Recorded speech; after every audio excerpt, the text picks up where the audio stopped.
Today, opening his 2020 season in Phoenix against the Diamondbacks at Chase Field as the Dodgers try to take 3 of 4 from Arizona.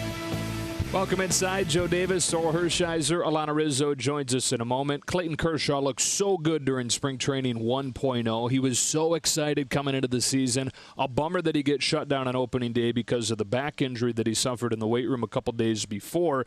But it's been great to see the fact that it's been a minimum stay on the injured list. He's ready to go to open his season. Yeah, we're going to have the 10th game, and he's going to be on the mound, and that's a really good thing for the Dodgers. This 8-time All-Star, 5-time ERA title winner, 3-time Cy Young, an MVP. What else on the resume can he do? But he is back, and it's good to see. He had to like watching the offense yesterday, thinking maybe there's some of this for me. Dodgers exploded for 11 runs, a season high, and they did it again with power. Yeah, and they did it without Cody Bellinger, and he's back in the lineup, but this offense fired on all cylinders. Cody watching from the stands at Chase Field, seeing all this offense. Hopefully those good vibes get into his bat in the 4-hole today, but his teammates exploded with the power. Now with about 40% of their runs from home runs, last year was 50%, they are starting to climb up the power rankings, and the Dodgers have been really in a place where you thought that was going to happen this year. All right, for an update on what today's lineup looks like, we bring in Alana. All right, guys, thanks very much. Joe, welcome back. And yes, Cody Bellinger is back in the lineup, batting in that 4-hole, but Corey Seager is not in the lineup. A couple of days ago, he took a foul ball off of that right calf, but now he's also dealing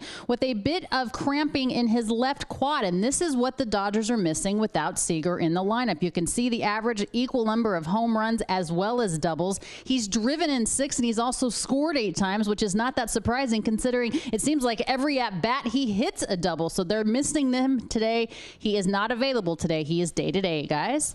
All right, Alana, as the Dodgers face off with Merrill Kelly of the Diamondbacks in this one. After the 4-home run performance yesterday, 7 extra base hits in that 11-2 win. They try to take 3 of 4 from the Diamondbacks and keep this red-hot road trip rolling in Phoenix coming up. Dodger Baseball on Sportsnet LA is brought to you by AT&T TV. Find the local sports you love on AT&T TV. The Dodgers 6-3, part of a 3-way tie at the top of the division. Colorado at 5-2, San Diego also at 6-3. Those two teams going head-to-head as the Dodgers get ready to bat with their starting 9. Mookie Betts leads it off and starts in right field. Then it's Max Muncy at first base hitting second. Turner, the third baseman, hits third, and Cody Bellinger checks back in as the cleanup man in center field. Chris Taylor hit a home run yesterday. He's at short. A.J. Pollock did the same. He moves from center to left. Jock Peterson doing the DHing. Kike Hernandez at second, and Austin Barnes and Will Smith continue to flip-flop, and it'll be Barnes today against Merrill Kelly, who is 31 years old, which means he's the same age as Clayton Kershaw, but he's in his 2nd major league year. Debuted last season after 5 years in Korea and was right around league average, but he finished really strongly, and he started this year fantastic, or when he went down to Texas on Tuesday and took a no-hitter into the 7th inning. That ballpark in Texas is turning out to be a pitcher's ballpark, but Kelly did have an outstanding game. And I'll tell you what, the fastball, the curveball, and the changeup is really the key pitch. The cutter is there too. The curveball and the cutter have not given up a hit yet this year, and he was outstanding. He's only given up 3 hits in a 7 1/3 outing. Dodgers saw him twice last year and hit him well. His ERA was above 5 in that rookie season, when he suffered a National League worst 14 losses. A lot of that, though, is a lack of run support. He pitched decently well much of the year. So we are all set for baseball as Betts climbs in. Kelly getting his signs from Carson Kelly. And off we go with a fly ball to center field. Marte back on it to the edge of the track. 1 pitch, 1 out. Now Mookie not wasting any time trying to continue what the Dodgers did yesterday. And it was hit the ball all over the yard. Season high 11 runs. They had 7 extra base hits, 4 of them home runs. And it wasn't just the Thunder, it was dispersed throughout. They had 11 players bat, and all 11 reached. Max Muncy was the only guy that didn't get a hit. Here he is climbing into the box. I'll tell you what, that line drive to center was the way Mookie was hitting the ball yesterday. He was hitting it loud, but at people. First one to Muncy. Outside, ball one. But with his walk yesterday, Muncy has reached in 5 games in a row. He struggled with the high and away fastball yesterday, and there's where they went right away. And again, 2-0. His first at bat yesterday, he had 2 strikes with check swing foul tips that really got under his skin, and then waved it a couple of high fastballs away later in the at bat. Which is rare for him, right? I mean, number 2 slugging in baseball last year against fastballs. And the year before as well. He's been one of the best fastball hitters in the sport since he put on a Dodger uniform. On a 2-1 from Merrill Kelly. It's a soft one, and it's chopped to first, picked up by Walker, who feeds Kelly for the second out.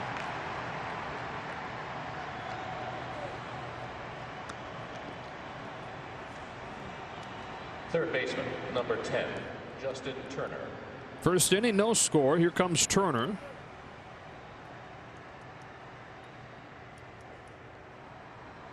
One for 5 yesterday with a triple. His second triple over the last 4 years. I'll give you one guess where the other triple was. Where it was? Yeah. Colorado. Yeah.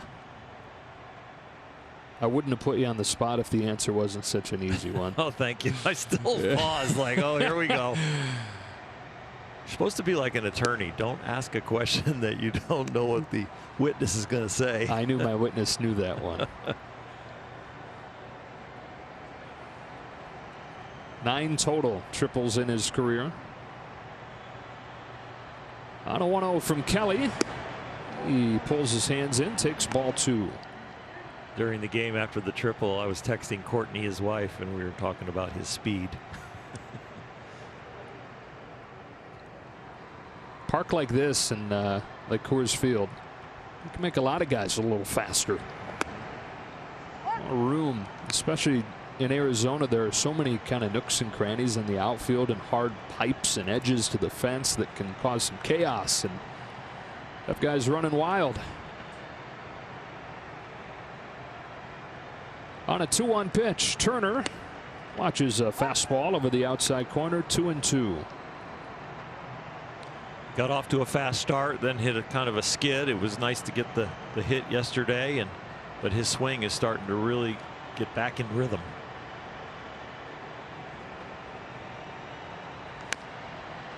Softly hit along third. That's foul. He's one guy that you just never really worry too much about, even when he goes into a bit of a slide like he's in right now. You've seen it enough where you can trust that he's going to come out of it probably sooner rather than later. You can't say that about everybody, not just on the Dodgers, but just generally speaking in baseball. There's some guys you just don't feel like you can trust in the way you do a guy like Turner. He's a hitting savant. I mean, not only for his own swing, and he went through the remake of his swing pre-Dodger and then even deeper when he became a Dodger. 2-2. Chopped up the middle, and that's through for a base hit. 2-out single for Justin Turner. The Dodgers have their first base runner today. These are always nice when you're struggling to find hits and then one finds a hole, a seeing eye ground ball. And having Justin Turner on base is nice, and having him on the team is like having another coach. He's that kind of an impactful person. All right, so here's one of the big stories today. Cody Bellinger back in there after a day off yesterday just to kind of reset. Maybe can even look at this as a new start to the season. Forget about the first 9 games. Where Bellinger's gone 5 for 36. Start anew today. Turner on board, puts the mask on. Carson Kelly close by, or Christian Walker close by holding him.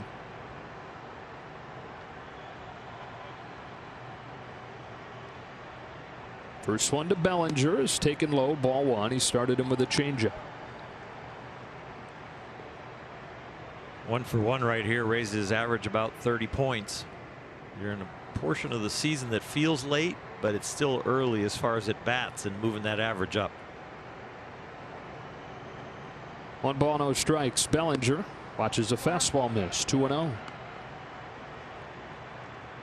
Dave Roberts said he thought it was good for Cody, seeing him, laughing with his teammates and just taking it all in for a day. Take a little bit of pressure off him for a day. Was able to get some early work in around the cage.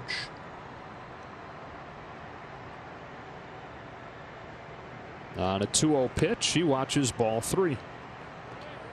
Giving a guy in a slump a day off is the first step, and you hope you never get to the next step, which is, moving him down in the order, another place in the order. You hope you don't get to the next step, which is maybe sitting him against left-handers. You want to say, nip this in the bud. Runner at first, 2 gone. Bellinger takes a hack at a 3-0, and it's foul. Guess that'd be one way to get out of a slump, right? Sit dead red on a 3-0 pitch. Dave Roberts letting him go, cutting him loose.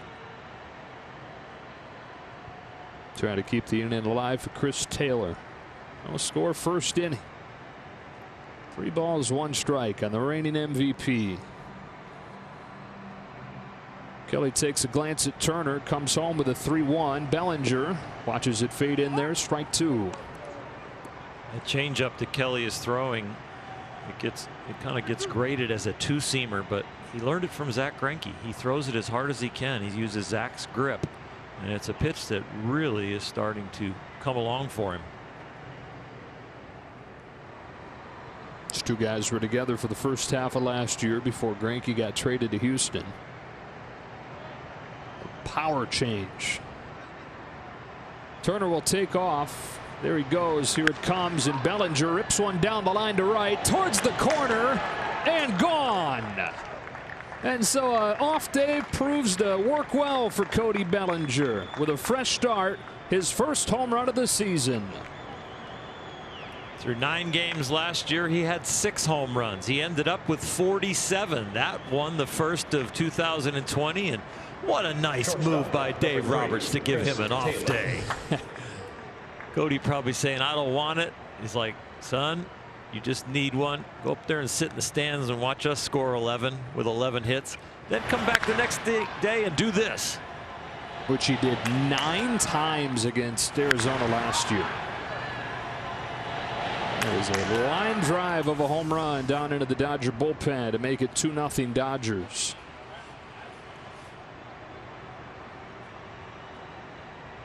Now it's Taylor, who crushes one to center field. Back goes Marte, angling to the track in front of the wall. He's got just enough room.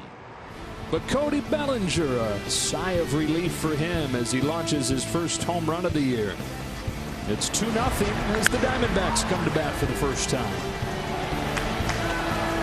31-year-old Clayton Kershaw ready to begin his 13th major league season after his scratch from his opening day start with a back injury. Minimal stay on the injured list and ready to begin his season. As we look at stats with Lowe's, his rank since 2011. One of the best pitchers in baseball, not just in this decade, but baseball history. We will watch Clayton carefully. You watch the radar gun. If you're having any back stiffness, it's definitely going to affect your velocity. See if he can repeat his delivery, and we'll know that for sure because he is a strike thrower. First pitch strikes and then just continues to attack. He is not one to waste pitches. And I think that'll give us a clue on how he's feeling and how the day's going to go. Ketel Marte to lead it off, and Kershaw's first pitch of the year is to the inside corner at 91, strike 1. The velocity last year was down to a career low 90.5, but the fastball was much more effective even with the diminished velocity. He used it much differently, used it up in the zone way more than ever before. And something that he's found as he's dove into the data more and taking a look at some of the more advanced analytics is that his fastball works when used like that. It has the 4th best rise in the National League. Outside corner, strike 1 and 2. Walker Buehler leads that list. And Clayton Kershaw at 4th.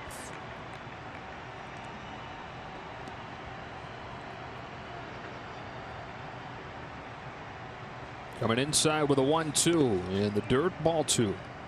and rise, that is perceived rise. Technically, it's just not dropping as fast as the average fastball. Usually when you can spin the baseball with one pitch, you can spin the baseball with all pitches. And you just grade off the curveball of how well he spins that. Pinpoint to get Marte for a strikeout to open his season. The pregame I talked about, it's going to be hard to understand what Clayton's going to throw today, and not necessarily always going to be the difference between a fastball, slider, curveball, or maybe the changeup that's in development. But what side of the plate also is he going to go to? He went away from Marte twice in that at bat. That's a rarity. And I've heard you talk many times about Kershaw. One of the steps he can take to continue to pitch at as high a level as he has is to incorporate that arm side fastball a little bit more, so he could strike one on Starling Marte. All the hitters in the league and anybody facing Clayton Kershaw is inside conscious, all the righties. First curve, 0-2. Ooh, and a good one. But his ability to throw the ball arm side does not have to be precise because they are so conscious of the inside.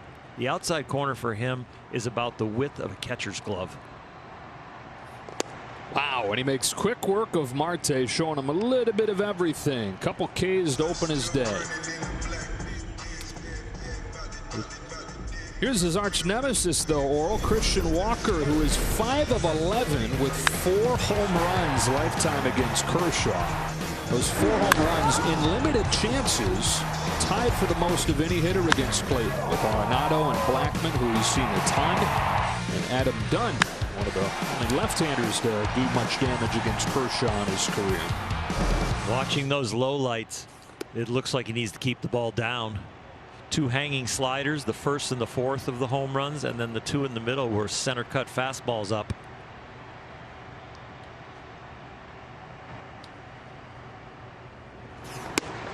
That's a strike. Arm side fastball, 93, 1-1.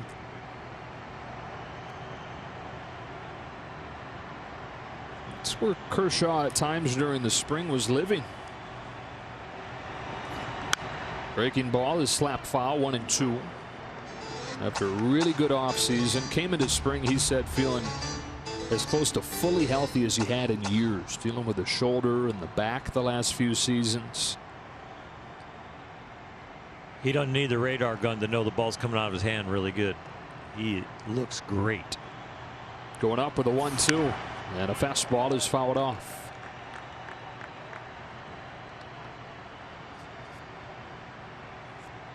He threw more than ever before this winter. Instead of taking a while off, he took 1 week off, then he started playing catch 2 or 3 times a week before starting his actual throwing program. Said it's just harder and harder every year to ramp back up after he shut it down, and so he wanted to stay ready.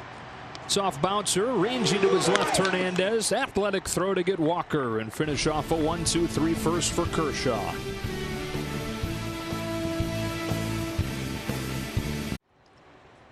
Cody Bellinger's 2-run home run has the Dodgers in front as we go to the second. Joe, Oral, and Alana, and A.J. Pollock to lead off this inning for L.A. against Merrill Kelly. His first pitch is fouled off. Pollock added to his hot start with a home run last night. His second. Top 10 in the National League in average, slugging, and OPS.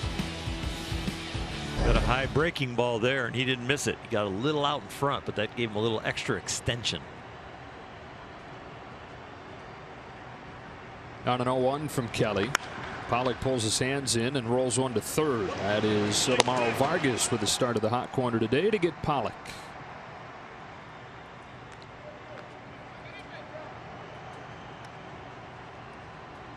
Designated hitter, number 31, Jock Peterson.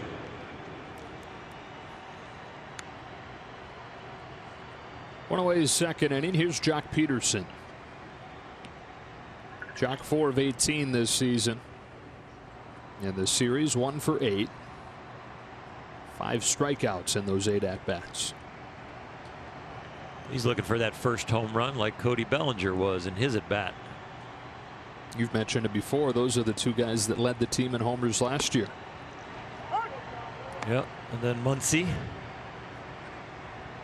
Once he's got 3, Cody's got his 1 now. Now we got to get Jock in the mix.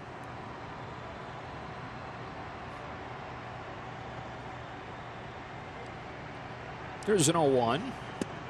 Taken low, 1-1. Cody turned a changeup around. They gave him 1 3-1, and then they went back to it. So 3-2, and left it up a little bit inside. Didn't have the same action, and he planted it out there in right field.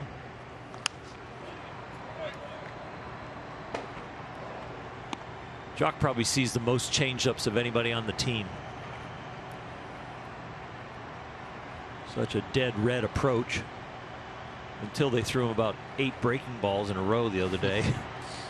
Either way, he sees a very low percentage of fastballs. The entire Dodger team does, really. A 1-2 from Kelly is a breaking ball that Peterson lofts into right field. Over the shoulder, Marte with a catch. I mean, he's halfway to the wall. I don't know how Calhoun didn't make the call on that. Ketel Marte with a fantastic play for out number 2. Second baseman, number 14, Kike Hernandez. Was Calhoun positioned in the pool? Here's Hernandez. Kike came off of the bench, had a base hit, scored a run yesterday.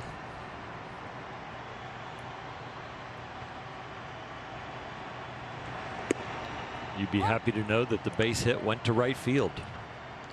He had a pretty good approach. Awesome play. Sure was.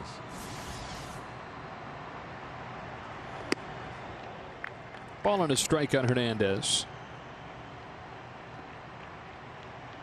The huge opening day with the 5 RBIs, looking for his first RBI since then.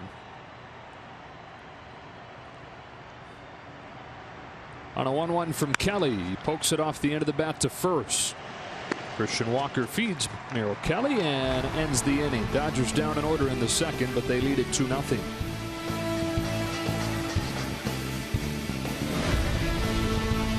Nothing to the bottom of the second. Look to your left, Matty.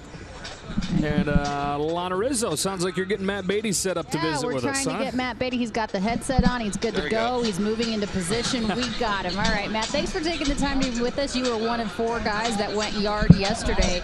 Nice hit parade there. And what does it mean for you guys to be able to have Cody back in the lineup and get in on that long ball action? Oh, no, it's good to, see him get a good swing off first at bat. I think yesterday was good for him. He didn't want the off day, but sometimes it's good just to get a little reset, a little mental reset, a little physical reset. Like I said, it's good to see him get that first swing off today. Mark Pryor giving you the business behind you. You're blocking his view apparently when he's watching Clayton Kershaw. Matt, when I interviewed you yesterday, you had said that you were just trying to get your home run about half the distance of what Edwin Rios did. Do you guys have any sort of like competition when it comes to that type of fun stuff? No, that is not a competition at all. He's definitely got a lot more power than I do. Yeah, but we're just competitive with each other. Anything we do, like I said, we were roommates all during half of quarantine, I guess, and we're just super competitive with each other and just having fun with it. Yeah, Clayton Kershaw, 4 up, 4 down. What does it mean for you guys to be able to get your ace back on the hill? Yeah, absolutely. Anytime I get to watch Clayton pitch, he's a living legend. It's just really fun to watch, especially when he's controlling all of his pitches, and it's just fun to watch, and I got a pretty good view right here. All right, I'll let you get back to the view, Matt. Thanks for your time. Thanks, Alana. He's got Mark Pryor's view, apparently. As Cole Calhoun stands in with 1 away, Kershaw misses down and in, 1 ball, 1 strike. He looked like he had the double layer mask on. That was the thick. white one on, I know. He was changing his, if he went to karaoke, he'd have to do the bass. It did muffle it a little bit. Kershaw. As this one lifted to right field by Calhoun. Betts is there. That's 5 up and 5 down for Clayton. And I know you said that he knows whether or not he's pitching well regardless of velocity. But he had 2 pitches in that first inning that were harder than any pitch he threw in 2019. Well, that's good news for the Dodgers and great news for Clayton. Because you take that velocity up a mile or two, all of a sudden the reaction of the hitters is different, and the separation between that and his curveball. And then he starts alternating and going to the arm side with that fastball.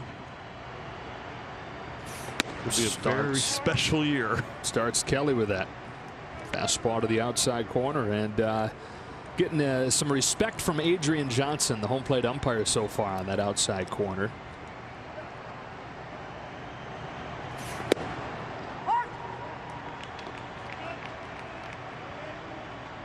And my bad. I guess first pitch was not called a strike. No respect from Adrian Johnson. It's 1-1.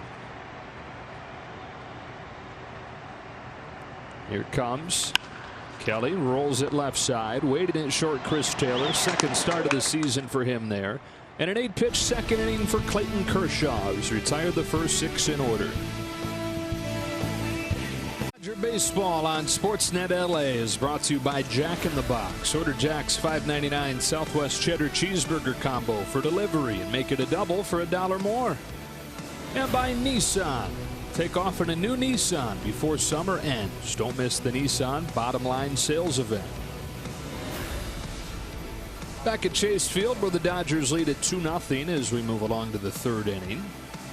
Dodgers trying to go to 5-1 on this road trip, to 7-3 on the young season, and in a very crowded, top-heavy National League West. A lot of people thought coming into the year that the West may be one of the weaker divisions, but out of the 7 teams in the National League above 500, 4 of them are in the West.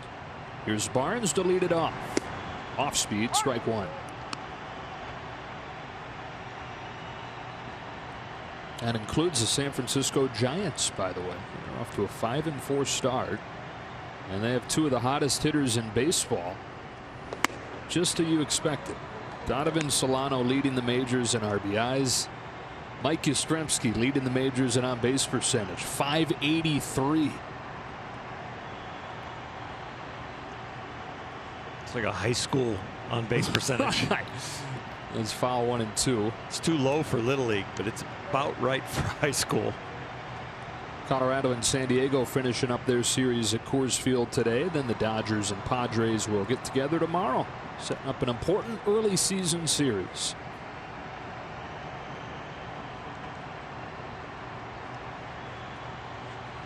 You can say an important early season series, or you can say a series with just 50 games left between 2 of the top teams in the division.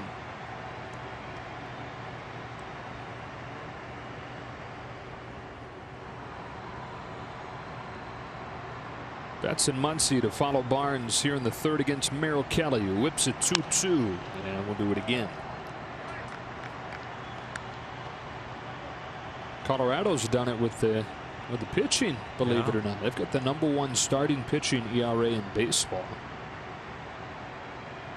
San Diego doing it differently than we've seen them do it lately. Getting on base at a very high rate. A lot of walks. A team that didn't draw any of them in previous years, relatively speaking. A pop up behind the plate. Kelly gives chase. Out of room. And then there's Arizona, Oral, at 3-6, only team in the division below 500, which makes today, even as early as this is in the season, feel like an important game for them. It really is, with everybody else in the division above 500. I would think that they feel like this is almost a must-win for them. They're in a homestand. They've had their home opener here. The Dodgers kind of punished them. They avoided the sweep with the Dodgers kind of giving one away. And now they could feel like come out of this pretty whole if they can just play 500 against the Dodgers here in this 4-game series.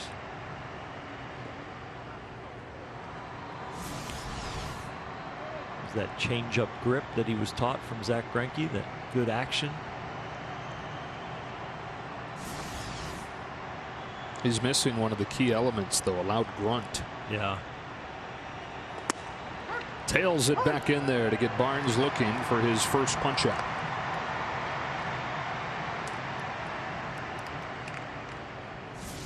.94 miles an hour with a little late action that catches that upper corner.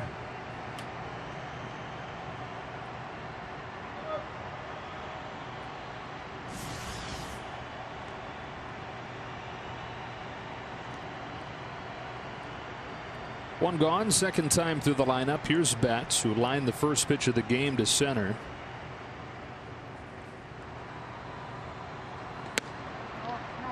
That is outside and ball one. Mookie getting a start in the leadoff spot against a right-handed pitcher.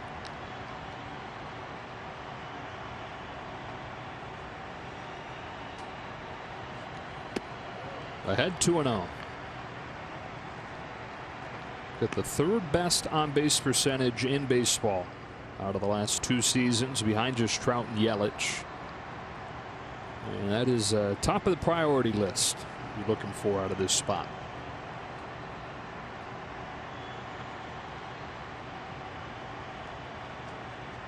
2-0 from Kelly. Takes a strike.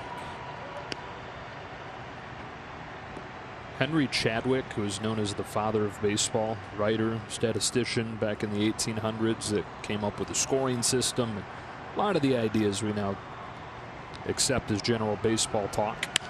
That's swatted to right, and Betts with a base hit. Calhoun hustling over, will try and hold him to a single, but no shot. Mookie headed to second with a 1-out double.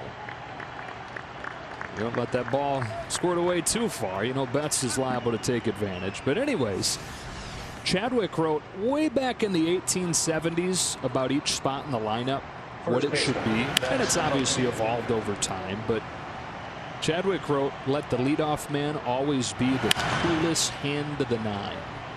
And I think you certainly could call Mookie Betts the coolest hand of the 9. Makes everything look so easy.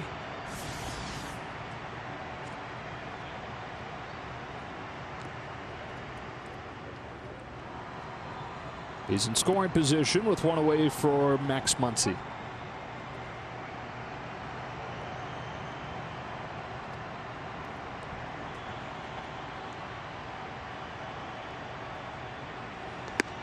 One ball, no strikes.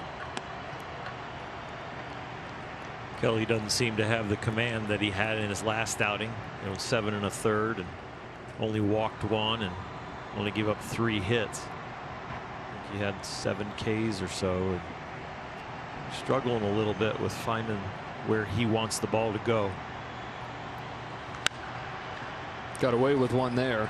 Short left field, long run for Peralta, circling back Ahmed, and Peralta calls him off and makes the catch. It was actually Vargas that was going out. Peralta with the late call and catch, and Peralta doesn't seem real happy with that. Third baseman, Justin Turner. Well, they're in a shift, and this one is probably the perfect ball that is almost the farthest from all of them. He finally gets there, and I don't know if he was being fake mad there at the end, just kind of Mookie liked it.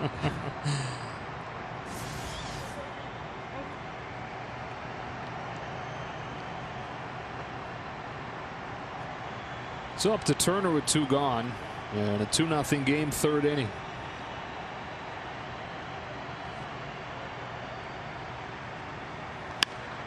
Swatted to right.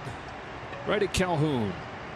That's that for the Dodgers in the 3rd, unable to take advantage of the Betts double, but they lead it 2-0. Them for a chance to be named a 2020 Spectrum Sports Marquee Educator, presented by Shakey's Pizza. 2 lucky winners will receive $2,000 to help them fund a brighter future for their students. Visit SpectrumEducator.com now for more information. Cody Bellinger's home run has the Dodgers in front 2-0 to the bottom of the 3rd. And Kershaw to face the bottom 3rd of the D-backs order. This is David Peralta, and that is strike 1. So far, Kershaw putting it wherever he wants to. Over 70% strikes. Pitch count well under control at 22. His big number on his back. Getting outs with the slider, getting outs with the fastball.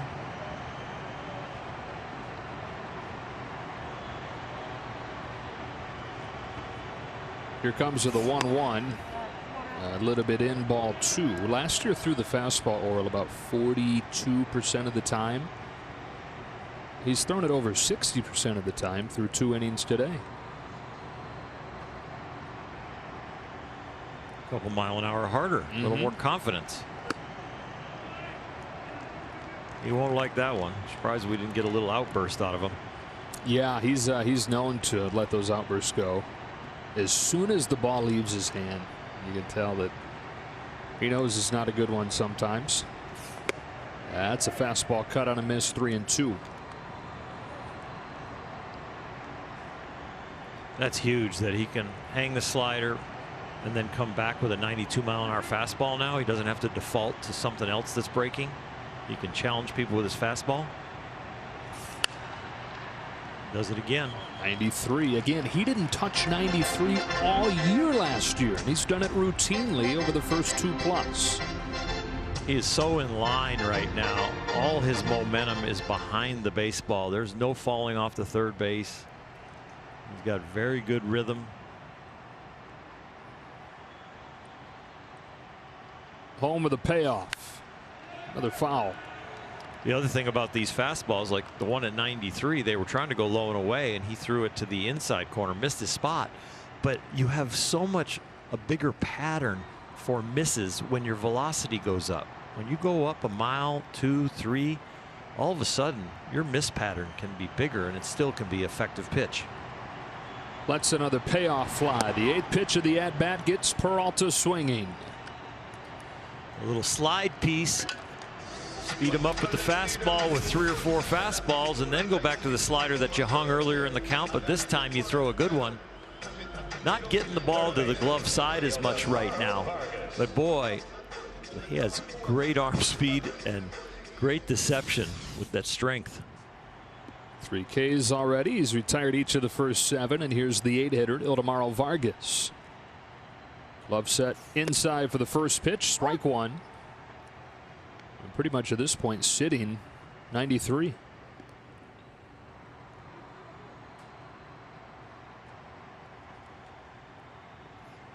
And then a curve falls out of the sky and buckles the knees. 0-2. 18-mile-an-hour differential. That's awesome. Plus about 4 foot of break.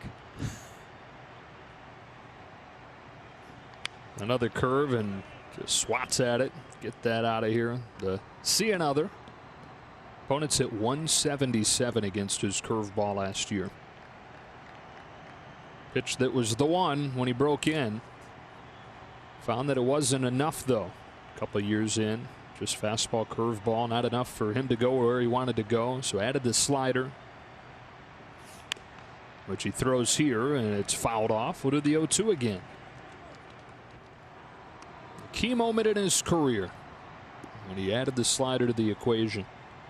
Had never even tried throwing one, and after 2 or 3 attempts, asked AJ Ellis, how was that? And Ellis was like, really good. I think we're onto something here.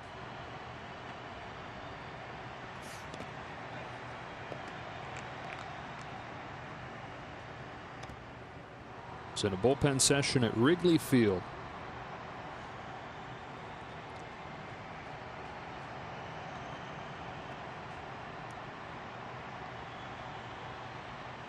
That's a fun bullpen to throw in.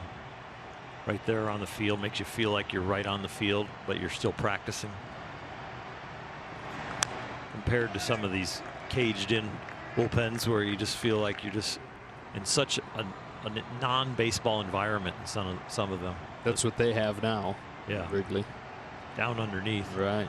Into the bleachers. Yeah, they went from one of the most fun bullpens to throw into one of the most oddest. Nice and echoey though. You think your fastball's buzzing. For sure. Roller to short. Taylor's been busy. 2 up and 2 down. Now a word from AT&T TV. Watch the local sports you love on AT&T TV.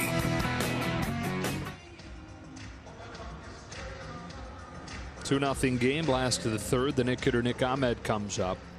You know, it wasn't one of those things adding the slider for Kershaw where it was like, I think I'm going to do this. I think I'm going to toy around and add a 3rd pitch. No, this was the result of Joe Torre pulling him into his office and saying, look, we know you're the next big thing. You got a great fastball. You got a great curveball, but it ain't working. You're going down if you don't figure something out. This is early on in his second season. Hitters had started to lay off that curveball and just look for fastballs. It was a huge turning point for him. He was looking at a demotion to the minors if he didn't add it and succeed with it. 1 ball, 1 strike. That's what you call a good meeting. I'd say, yeah.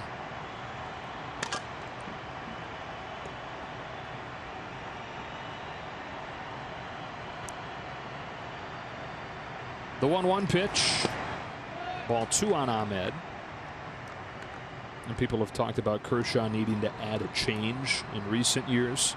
I mean, first of all, the curveball provides a huge separation of speeds. And second of all, Kershaw has said, until I'm driven there by desperation, just probably not going to do it. 2-2. And he's toyed with it, but it's just never quite felt right enough where he feels like he needs to invest more time to try and make it feel right. Well, when you're adding another pitch, it takes away from the practice of the other pitches. So that's what he means by that desperation, where it's a necessity. 2-2 and a strikeout of Ahmed. How good is it to have Clayton Kershaw back on the mound? 9 up, 9 down with 4 Ks for Kershaw. TV at tmobile.com/MLB. That's a good sign right there, Joe, to see him sitting down. Guys that are struggling with back stiffness, when they go to sit down and cool off, a lot of them you'll see walking around the dugout. Something they've done in the past with him when he's dealt with back issues is give him a chair as opposed to those hard, rigid dugout benches. That's what he's got there. Middle third of the Dodge order here in the 4th against Merrill Kelly. Cody Bellinger launched a 2-run home run his first time up. Takes ball 1. Here it is on StatCast, powered by Google Cloud. Second hardest hit of the year for the Dodgers at 109 on the exit velocity. You're going to hit it that low, you got to hit it hard. Hits it hard again. Calhoun twisting back on it, makes the catch. It's an out, but it's a better looking out than we've seen from Bellinger prior to today. Shortstop, Chris Taylor. Looks like he maybe figured some things out yesterday, huh? He might be back.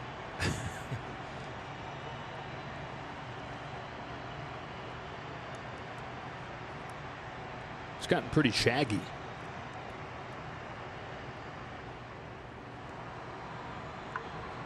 What do you think? I'm kind of liking it. Yeah, a little bit. Taylor comes up. Strike 1. He could be a member of the Diamondbacks pitching staff. All those guys got the If he starts trying to catch Justin Turner, then maybe I'm not going to like it. Yeah. I don't know that his would flow as well as Justin's. Quickly 0-2 on Taylor. Flied to the warning track his first time.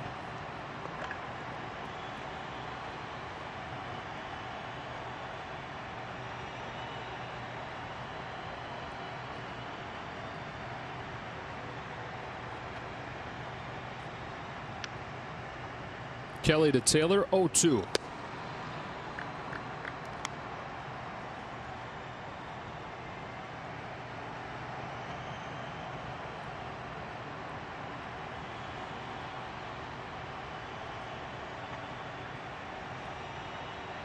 Now the 1-2.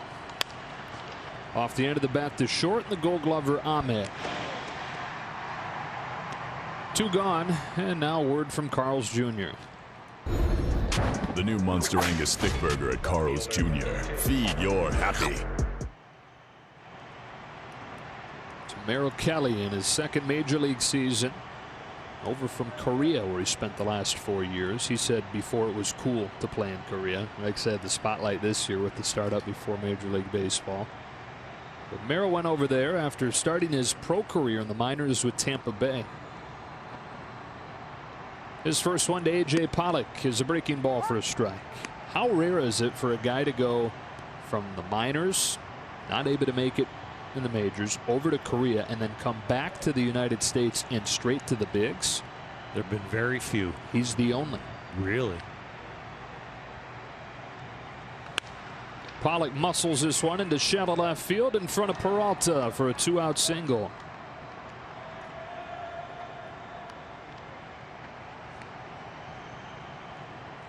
Said he struggled at first over there, you know, acclimating to the new culture, new language, new ball, new schedule. But as he got used to it, he found a silver lining in the fact that he felt like he had to kind of be his own pitching coach, and took a lot from that experience.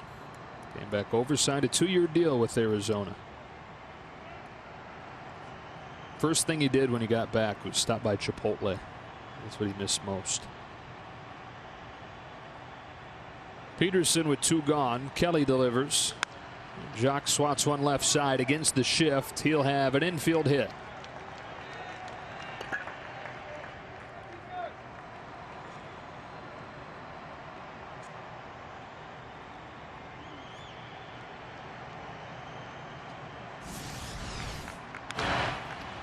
Second baseman, Kike Hernandez. Find a way. Put it in play. Give yourself a chance.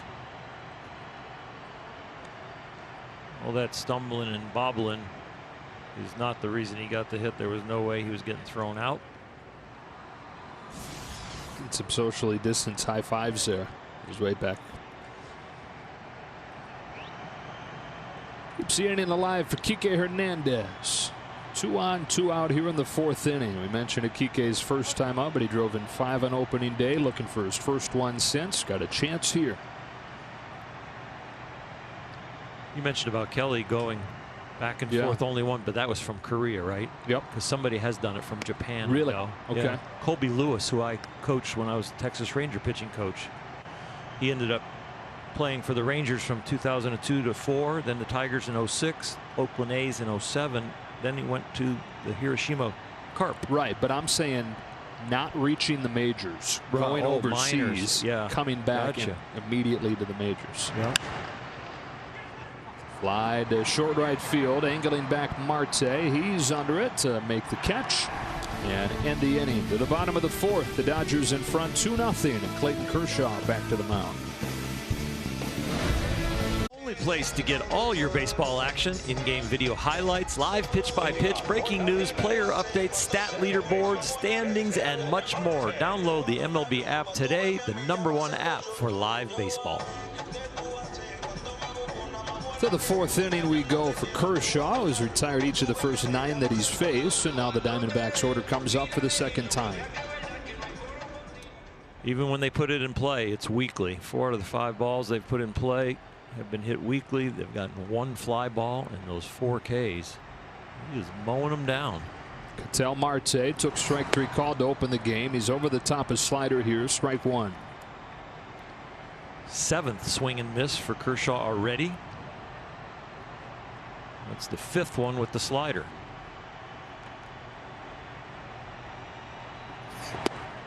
One on one. Clayton said that sitting back for the few months not having baseball home in Texas, that reminded him how much he appreciates the process of pitching and appreciates the process of getting ready to pitch, and also how much he loves being around his teammates and simply being at the ballpark. Renewed perspective coming into this whole thing. Not that he didn't have perspective, but it renewed it. 2-2.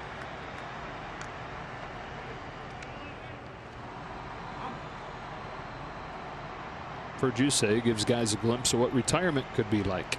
Yeah, they got mid-career glimpses of retirement, and I think this generation of player will make them tear the uniform off of them now that they've experienced that little bit of retirement.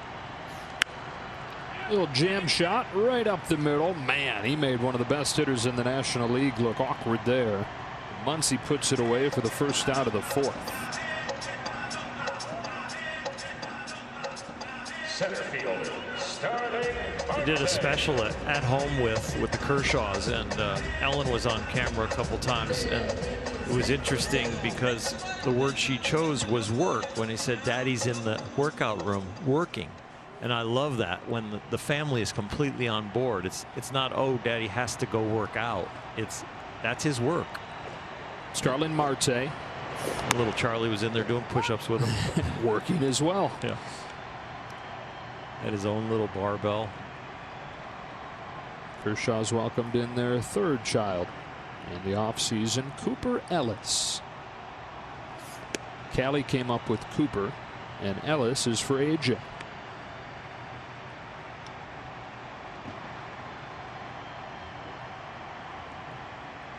No balls, 2 strikes on Marte, who he fanned on 3 pitches the first time he saw him. This is punched right side and through for the first hit of the day for Arizona. Were we far enough along, and was he looking good enough where that's a bigger bummer than normal when a guy gives up a first hit? I'm not sure he's going to have the pitch count today to turn it into a special day, but he's made it a special day. You got 2 facets of the Dodger team that weren't functioning at all, and today we got a home run from Bellinger, which was great, and now you got Clayton Kershaw throwing the ball the way he is. This team just got a lot stronger. When's the last time you saw all 3 pitches look this good from him? It's the best I've seen him throw in years.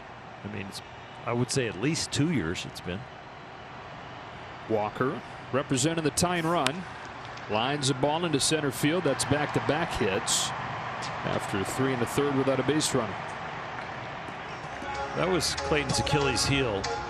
First innings and first pitches, because the league never wants to get to that slider. So Arizona putting it in play here early. Clayton's about a 65–67% strike thrower on the first pitch. So a lot of times you are going to get a fastball. So guys like to attack him early.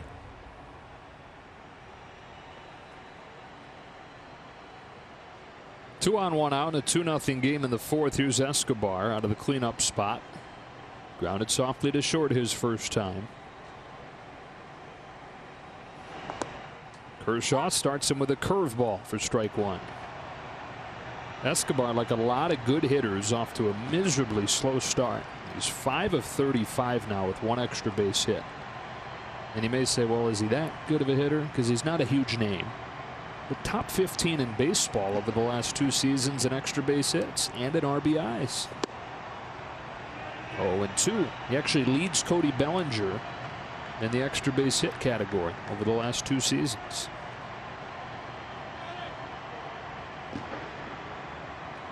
Over the 50 pitch mark now, and we're not seeing any fatigue as far as the velocity with Clayton, and he just landed a curveball and an outstanding fastball in. You got to remember, one of these hits this inning was just a dribbler that beat the shift. The line drive to center was legit.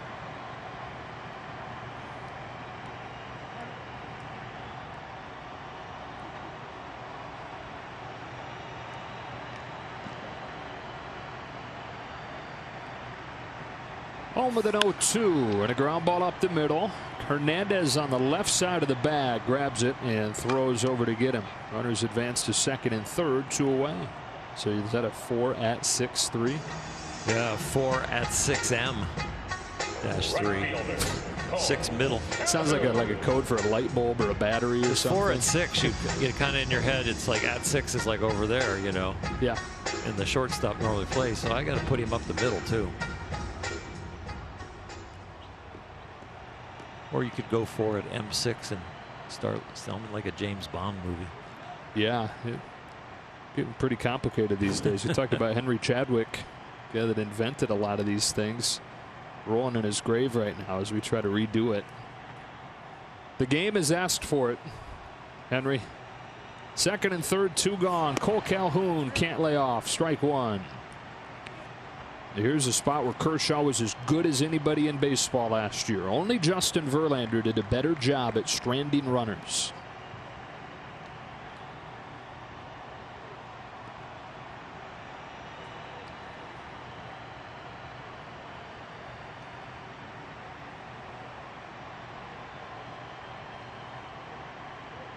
The left-hander is 0-1. He's ahead 0-2.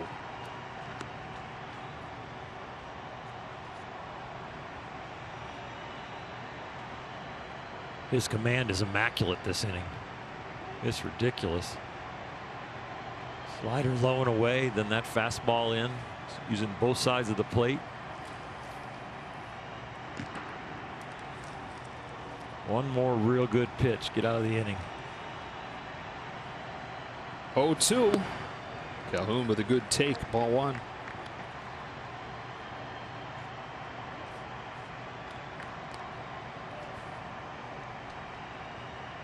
Only 56 pitches at this point, and a pitch away from getting out of this fourth inning with the Dodgers still up 2-0. Arizona threatening. Back-to-back hits from Marte and Walker. But now Kershaw with Calhoun in a 1-2 hole. Here it is. He struck him out. That's 5 for Kershaw over 4 shutout innings in his season debut.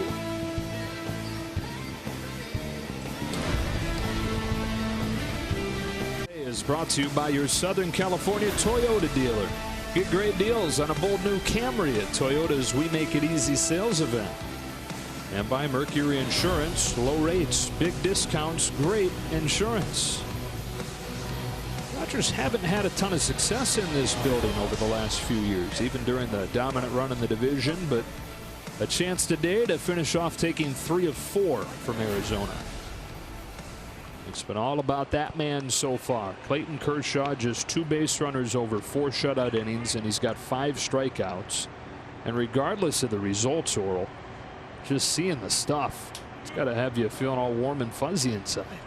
Well, you can just put ace next to his name again, and he's going to have to be knocked off that pedestal someday, but it's not. It doesn't look like it's going to be this year, the way he's throwing the ball. Barnes to lead off the 5th against Kelly, strike 1.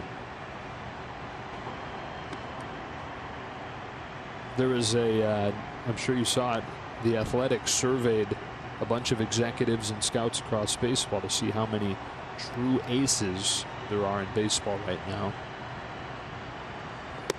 I want to say the number was 3, maybe 4 that they decided on, and the very next guy on the list, and they did this with a rating system.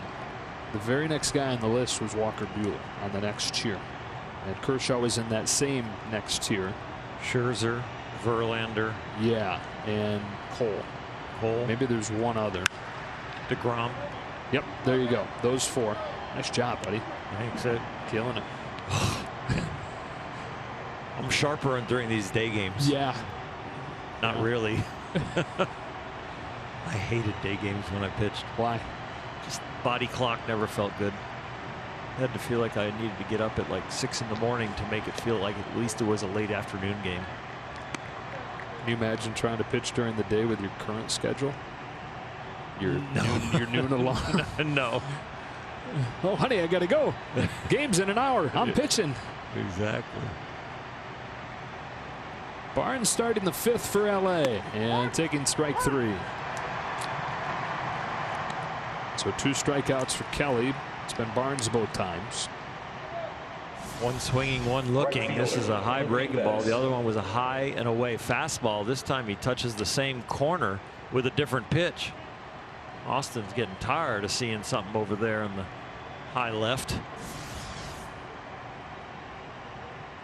Back to the top for Betts, who nailed a line drive in the first pitch of the game that was caught in center by Starling Marte, but he also doubled down the line to right. Hitting streak now 7 games for Mookie, and 9 of the 10 that he's played in. An awkward swing on strike 1 there. We saw one of those in an inter-squad game. Looks like he's messing around with his left hand a little bit. Dave Roberts watching closely. Sometimes if you get your batting gloves and the bat too sticky, the bat has to kind of move a little bit. If you get it so sticky and your gloves are tight, it can all of a sudden like not feel good as you're swinging the bat. Doesn't give when it feels like it should. Yeah.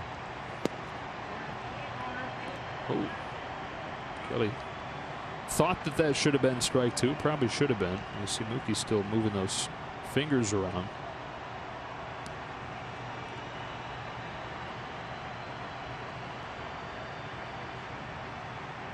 Dave's a little worried.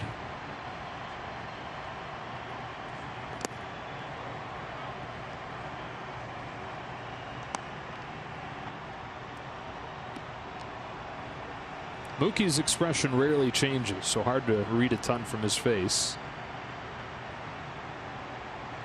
2-0, fifth inning. Bases empty, one away. A 2-1 pitch, and Betts swings and drives the ball the other way. Calhoun back on it to the track, at the wall. There it goes. Mookie Betts into the pool for a home run. His second, and the Dodgers lead it 3-0.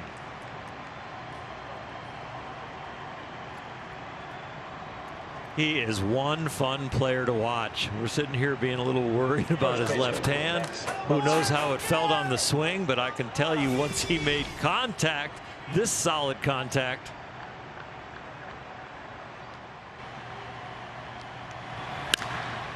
He hits a lot of balls hard, Joe. And he is on a lot of pitches. And it doesn't matter if they're left-handed, right-handed, fastball, breaking ball. It is one good baseball player. Double and a home run today. And now Muncy. He lifts a ball to right center field. Starling Marte will try to make the play, but can't. And Muncy hangs on with a long single. Muncy's glad you graded it a single. Yeah, we'll see what it is. Liberty. I mean, he had a long way to go, Marte did. Third baseman, Sure Justin did. Turner. He's got the glove turned the wrong way.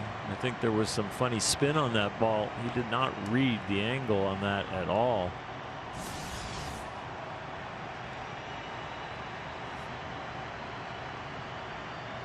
Yeah, he's saying it curved on him. What do you got, hit or air? Oh, You think air? I see it in your eyes. I think in your error, body language. but I don't want to say it for Max. But I think error.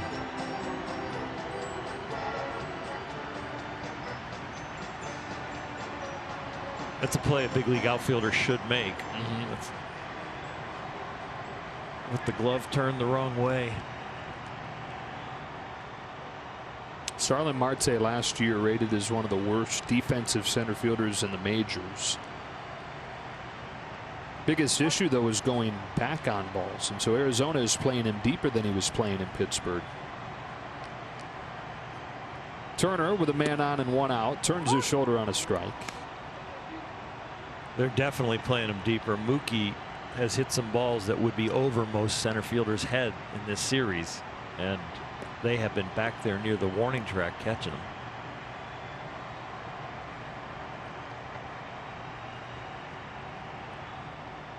Kelly coming inside with this 0-1 pitch near Turner's hands, ball one. Been hit by as many pitches as anybody in franchise history early on this season. In fact, opening day he passed Jackie Robinson in that category, tying him with the Hall of Famer Zach Wheat.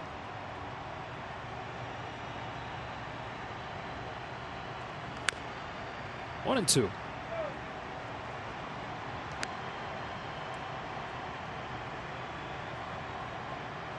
Zach Wheat played a lot more games than Justin Turner, at least so far.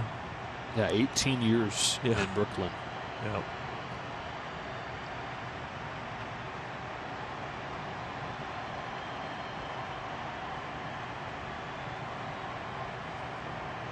Got word from Arizona that Mookie went down in the tunnel with one of the trainers. Hopefully that hand is okay. It's well enough to bang opposite field home runs. That's true, but still. I'm with you.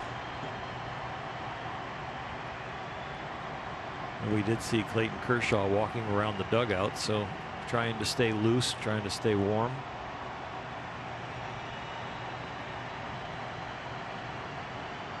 Another 1-2 to Turner is fouled back, and it stays at a ball and two strikes.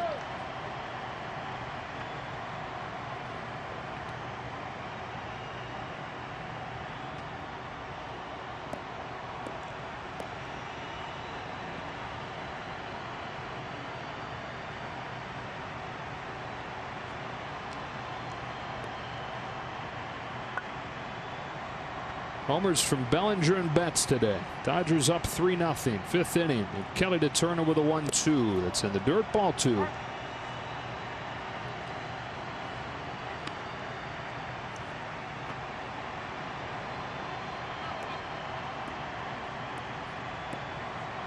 We talked about at the beginning of the season, will anybody ever hit 400 this year?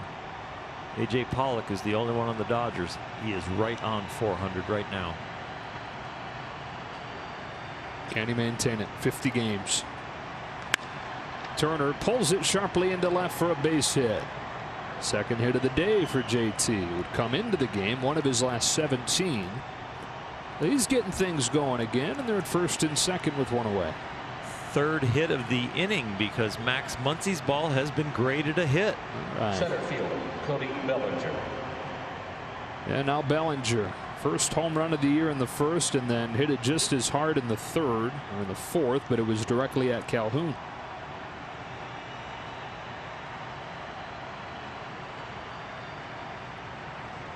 Now a word from Fix Auto Collision Centers.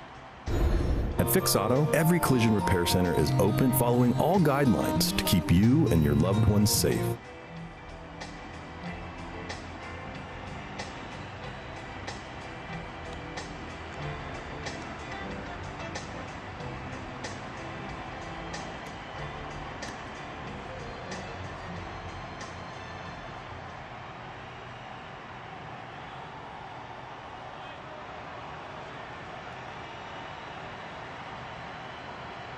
The day off combined with a matchup. Nice recipe for Bellinger. Kelly, somebody he's seen well before, homered against before. Generous outside corner, 0-1. Cody said his biggest growth over the years has been learning to still compete when he doesn't quite feel right, when he's not at his best.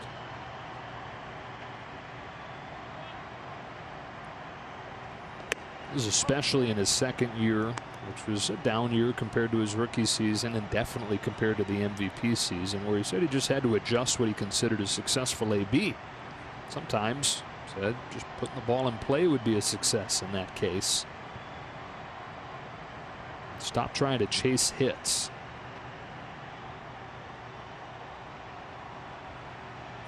First and second, one away, 1-1 pitch to him. He swings through a high fastball, 1-2. And then he set such an impossibly high bar for himself early on last year. In the second half, the numbers weren't as good, but they were still really good. Numbers that just about any player in baseball would take. Cody didn't feel quite as well in that second half, even though the numbers were still really good. Chops one to second. Nice play by Marte on a low hop, but Bellinger's speed helps him beat it out.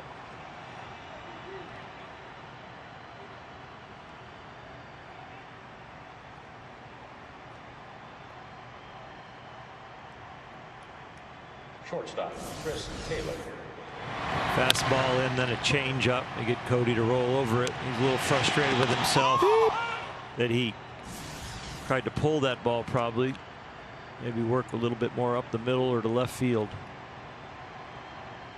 Tried to bleep it for us. I don't know how I did. I don't think I did great. I didn't hear what he said. Okay, good. Then it worked. First and third, two gone, and here's Taylor.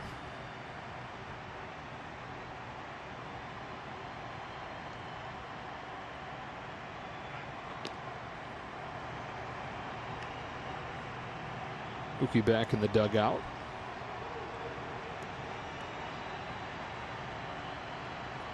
Right up next to Robert Van Scoyoc, hitting coach.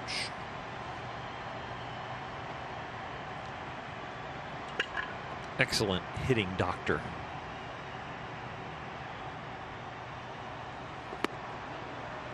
Ball one. He's the guy that helped change Chris Taylor's swing.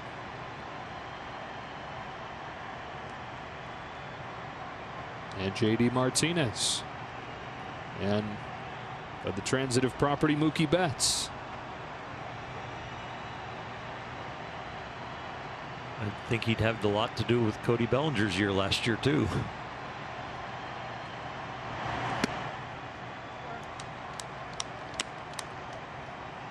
Brant Brown and Aaron Bates as well. The other parts of the pitching or the hitting really staff.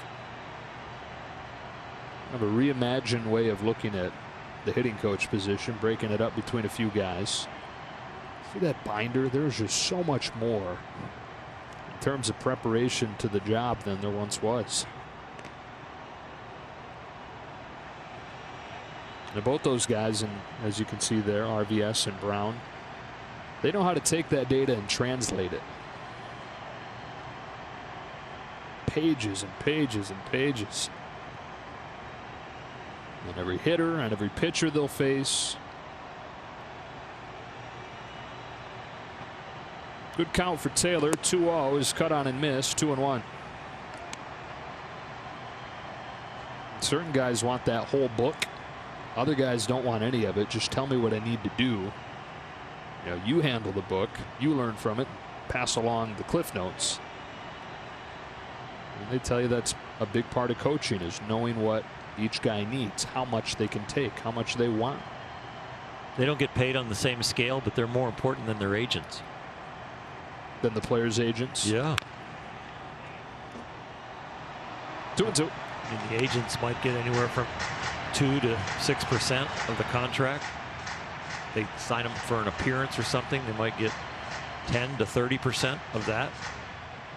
And the coaches are the ones that really are there every day helping them get better. And some of them change their absolute life and change their net worth from the advice they give them on a daily basis. First and third, 2 gone, and a 2-2 from Merrill Kelly to Chris Taylor. After throw to check on Bellinger. Kelly, who took a no-hitter into the 7th inning in his first start this year, has given up 3 runs on 8 hits over 4 2/3.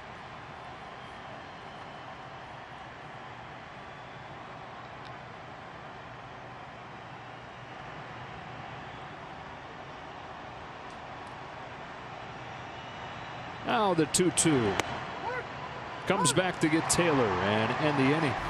But the Dodgers add to the lead. A solo home run from Mookie Betts, his second in a Dodger uniform. It's 3-0 halfway home in Phoenix.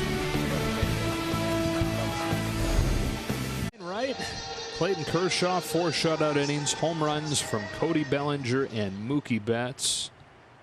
That's a headline that seemed fitting coming into 2020.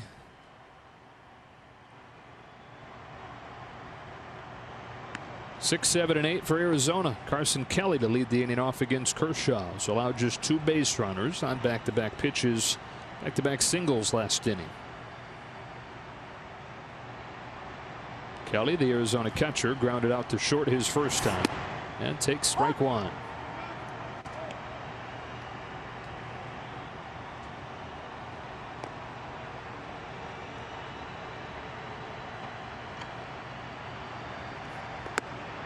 First curve it's gotten away from him. He's human. Haven't been as many reminders of that today.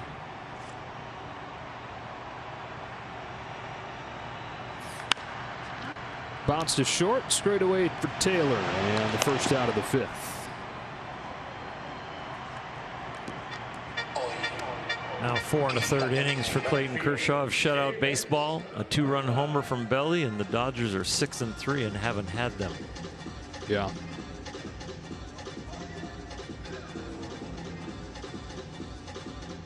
Peralta, first strikeout his first time, 2 for 9 in the series now. Clayton Kershaw trying to get his 170th win. He's in 5th on the Dodger all-time list. He's 3rd in strikeouts with 5 of them today. He's within 17 of Don Drysdale for 2nd. He needs 227 to catch Don Sutton. 1 ball, 1 strike. He was a free agent in 2022. I think he'll be here the rest of his career. As long as he wants to be.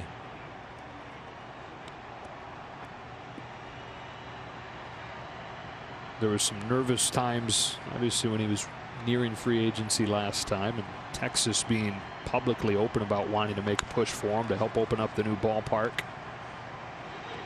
2 up, 2 down here in the 5th as Peralta rolls out softly. Kershaw ultimately decided he wanted to stay in LA, the only team that he had known, the only organization that he'd known as a pro.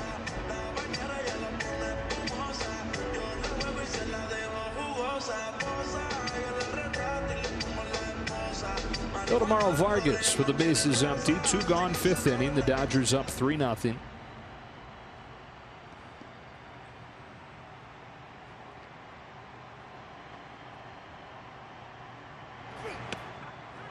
The Diamondbacks come to the plate, and you don't see many numbers in the under the home run column.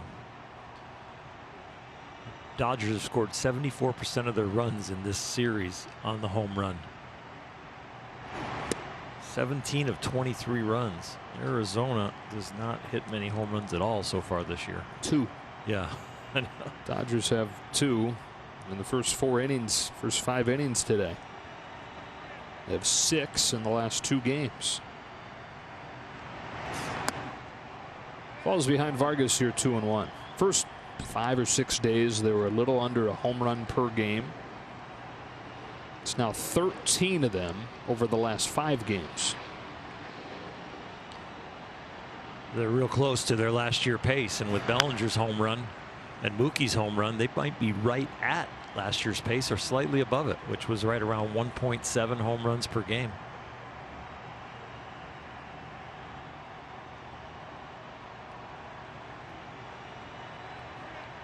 Might have to get a Mookie t-shirt that says "Get it out of the pool."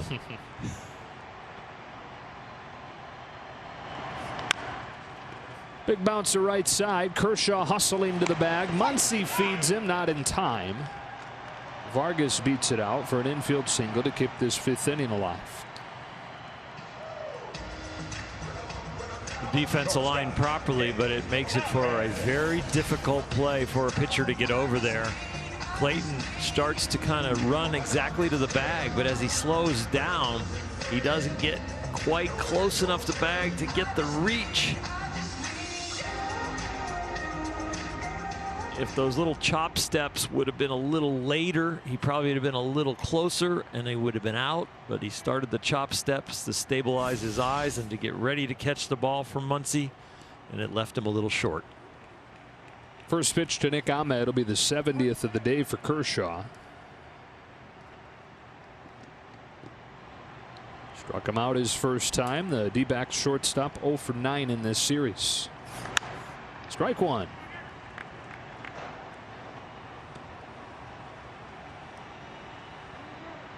Oh for 9 in the series, 2 for 29 on the season. When the Dodgers shut this guy down, that's a good thing.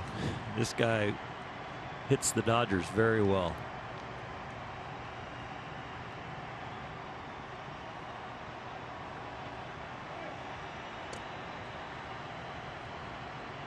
.30 years old in his 7th big league season.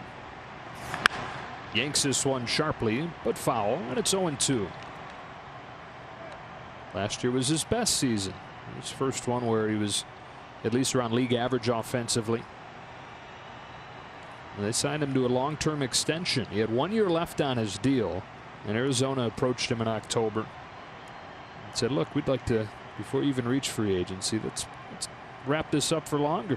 He said it wasn't an easy decision at first because he wanted to be sure that they were committed to winning now. He wanted to see some more moves that led him to believe they were going to be a winner for the time that he was signed. So he became convinced enough to sign a 4-year contract.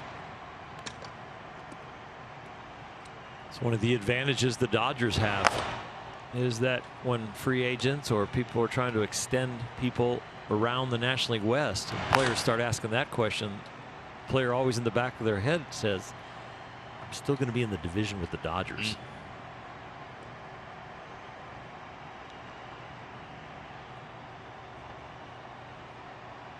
Dylan Floro you saw stirring in the Dodger bullpen, warming up.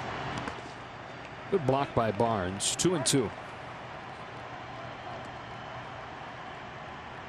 Austin has struggled with the bat, and especially today with the 2 strikeouts, but has not taken his at-bats behind the plate there. Still locking in with his counterpart, Clayton Kershaw.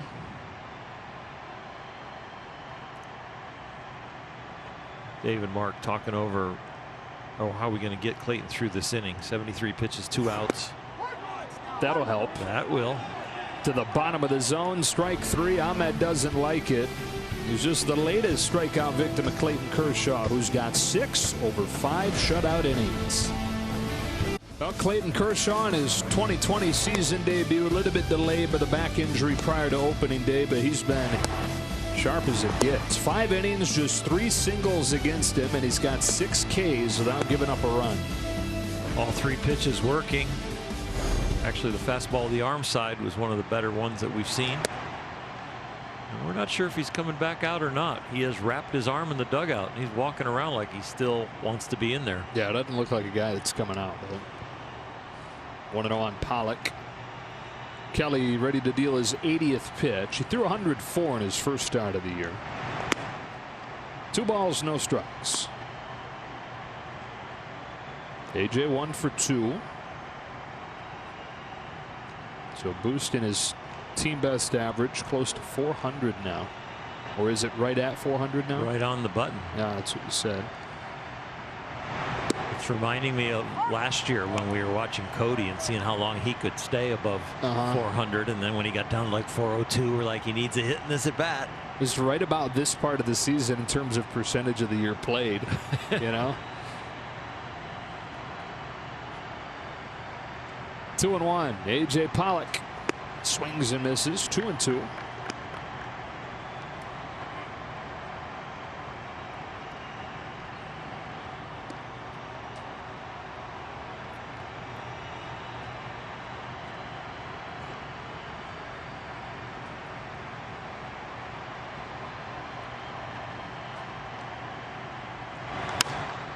Reaches out and pokes this one to right center field. There's Calhoun for the first out of the 6. Well, Merrill Kelly had plans of continuing to pitch in Korea after the 2018 season, but then the Korean government came after him. He got a check or got a bill for $180,000 in back taxes out of the blue. And it was an issue that other foreign players were dealing with. All of them agreed that they were misled in their KBO contract. And instead of continuing to deal with that saga, his agent was deeply involved in it. He decided to find a way to leave, but not even that was simple. So he was able to finally leave the country and get away from the KBO. At last check or last report, all those things were still pending, but $180,000 they came asking for that he didn't feel like he owed. Peterson on the ground right side, short right field. That's Marte. 2 up and 2 down. Sounds like something out of a movie. Yeah. Second baseman, Kike Hernandez.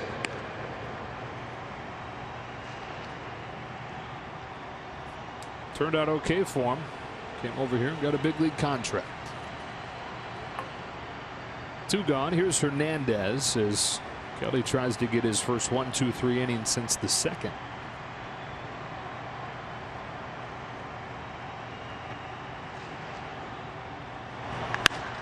Hit sharply to left field, base hit for Hernandez. Had a good sound to it.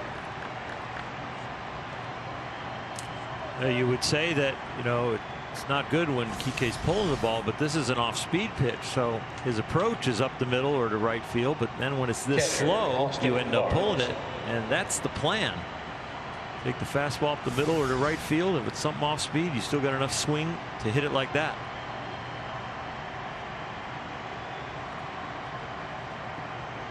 Barnes 0 for 2. 2 of the 3 Kelly strikeouts today have been at Austin's expense.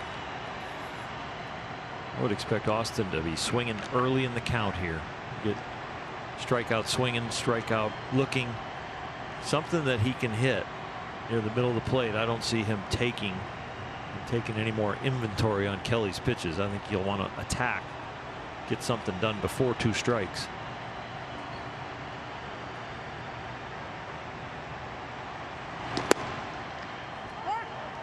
Well, he had one. I would thought he'd be swinging. Pedro Baez.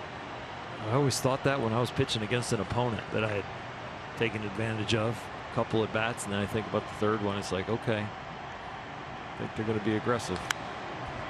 Because he's not going to want to let me get it to the doorstep, striking out again. Yep. Rios into the on-deck circle. That is in Mookie Betts' spot in the order.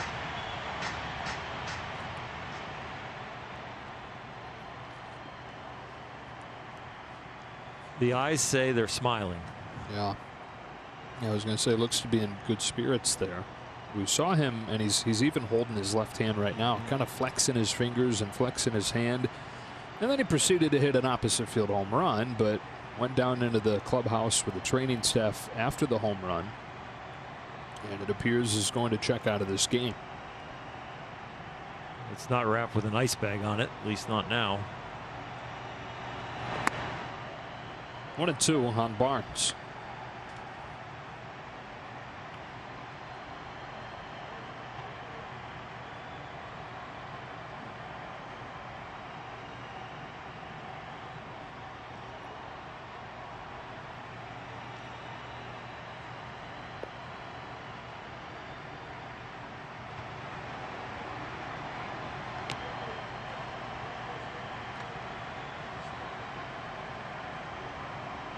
It's good to see when you have a new player on the team, and doesn't look to be any jealousy there at all. They're getting along, they're smiling, checking in with each other.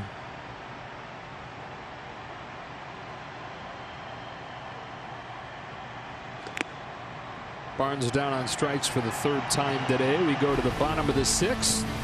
Kershaw and the Dodgers up 3-0. Cats in the Park, presented by Lucy Pet Foods. Proceeds benefit the Los Angeles Dodgers Foundation. For information, visit dodgers.com/fan-cutouts. Well, defense no issue for Betts. He's staying in the game and right. Looked like he had the inning gotten to his spot in the order, and he was on deck. Dave Roberts was going to pinch hit for him. We'll keep an eye on that. Expect that it will be Edwin Rios or another pinch hitter to take his at bat, but not bothering him defensively. I think you got it exactly right, Joe. He even struggled a little bit right there to take his glove off.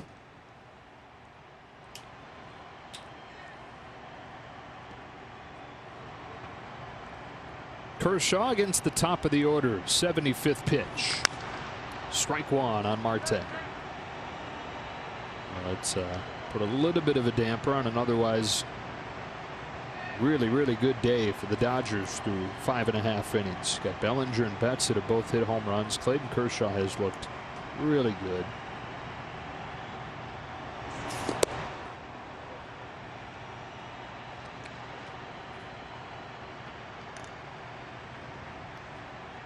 Marte, who's top 5 at MVP voting last year, runner-up for the batting title, is 0 for 2 today. Tries to lay off, it does. Ball 2. Clayton trying to be as efficient as possible here with his pitch count. Pedro Baez is warming to back him up. Look at that depth. 2-2.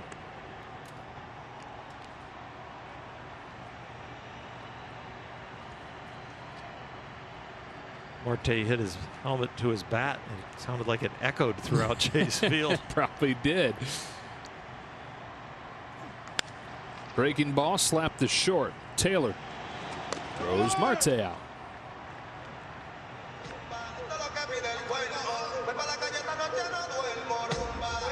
Chris Taylor's 5th assist.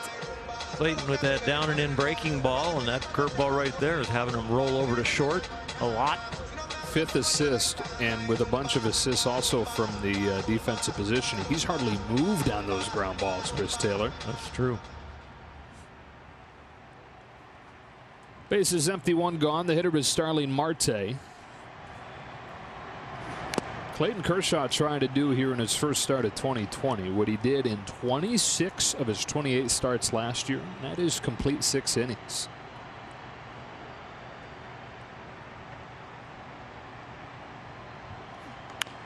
Curve is tapped left side. Right at Turner this time. 2 up and 2 down. It was the most starts that he had made. It was the most innings that he had pitched since 2015, even though he missed the first few weeks with a shoulder inflammation. Didn't have any IL trips after that. Dave Roberts coming out and going to take the ball from him. Clayton Kershaw appreciative of the effort from Austin Barnes behind the plate as well as he walks off. 5 2/3. Very impressive, encouraging innings to open his 2020 campaign. And look at that smile from number 22. On Sportsnet LA is brought to you by AT&T TV. Find the local sports you love on AT&T TV. And by Morongo Casino Resort and Spa. Playing it safe. Good times. Now Clayton Kershaw, hard to not smile when you watch him smile. Walking off of the mound, you know he's been just chomping at the bit to get out there for the first time this year. He was so ready coming into the season back in March. And he finally gets his opportunity to pitch in a real game, and he looked like he was having the time of his life.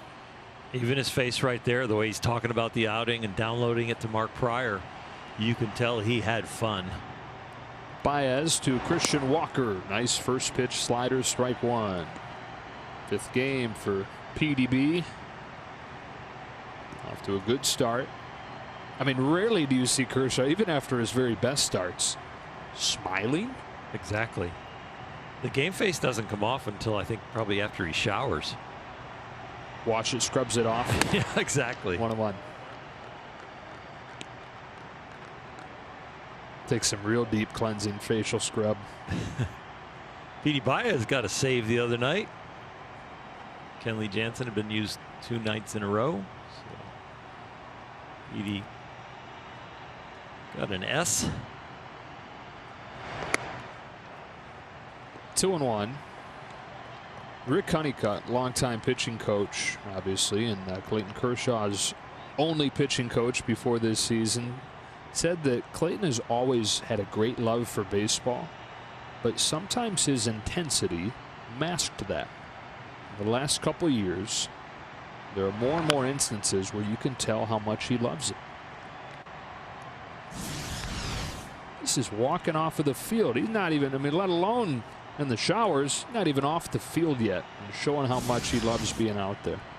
That also tells you that the back was holding up. It wasn't getting stiff and a lot of work. It's one thing to be healthy to pitch an inning or a side work. It's another thing to do the ups and the downs and sitting down and waiting to go back out.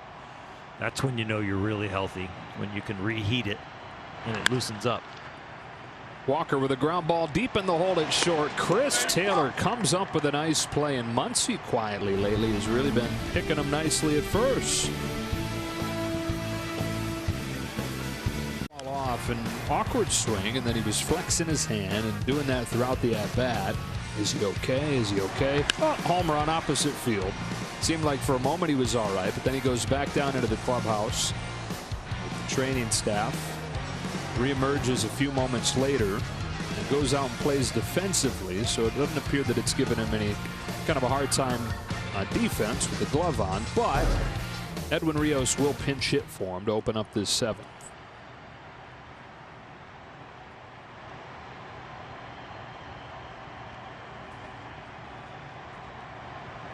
Arizona brings on the left-hander Andrew Chafin for him. 1 ball, no strikes. Chafin, a workhorse.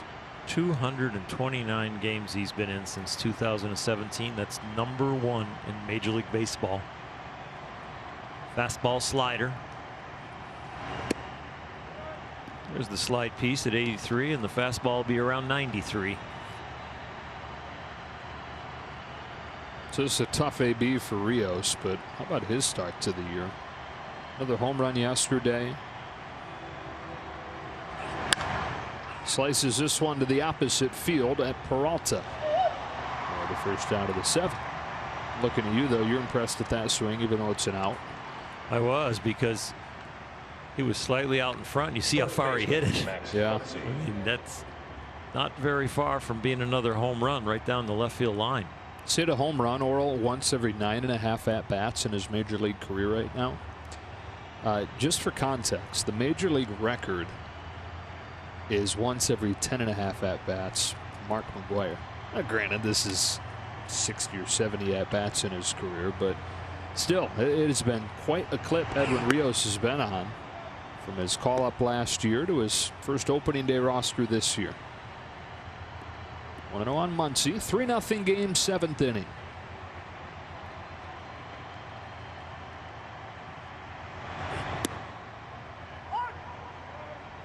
Edwin's power is so good that you just want to make sure that he tries to make contact. And he doesn't look like one of those guys that's going to struggle with contact. He looks like he's continuing to progress to be able to put the ball in play. And he doesn't have to hit it 444 feet. He can just hit it 360, 380, 330 down the line. So with that in mind, there could be some more contact in his future.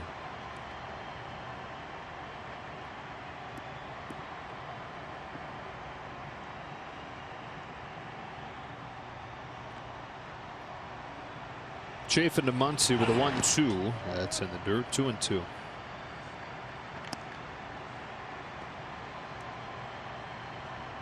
Cycle out fresh baseball form with that one in the dirt. Now, on this date, Oral, in 1938, the Dodgers experimented with yellow balls. Really? Yeah. Larry McPhail, the GM at the time, was doing anything he could to try and generate some interest. They were bad in those years. Strike 3 called on Muncy, 2 out. His idea, something that had been experimented with in the previous couple decades following tragic death of Ray Chapman on a ball that was discolored and he had a hard time seeing in 1920. So they had experimented with different ways to make the ball easier to see.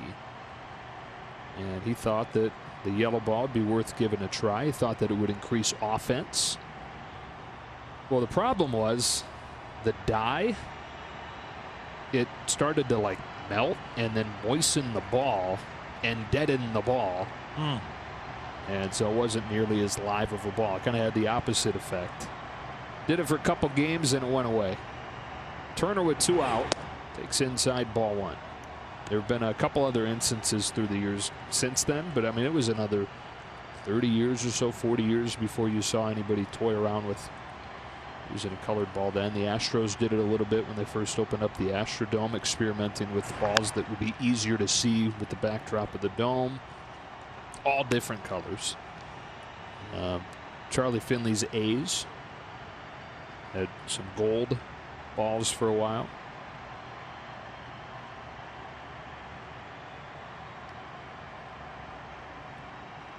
One of the big things that made it all go away, all that experimentation, was batter's eyes, the backdrops becoming more uniform and commonplace across the game. A little bit low on Turner, 2-1. They had the backdrops, but they just got to the point where you could trust that any big league park you went into as a hitter, you were going to have that dark backdrop to contrast with the white ball.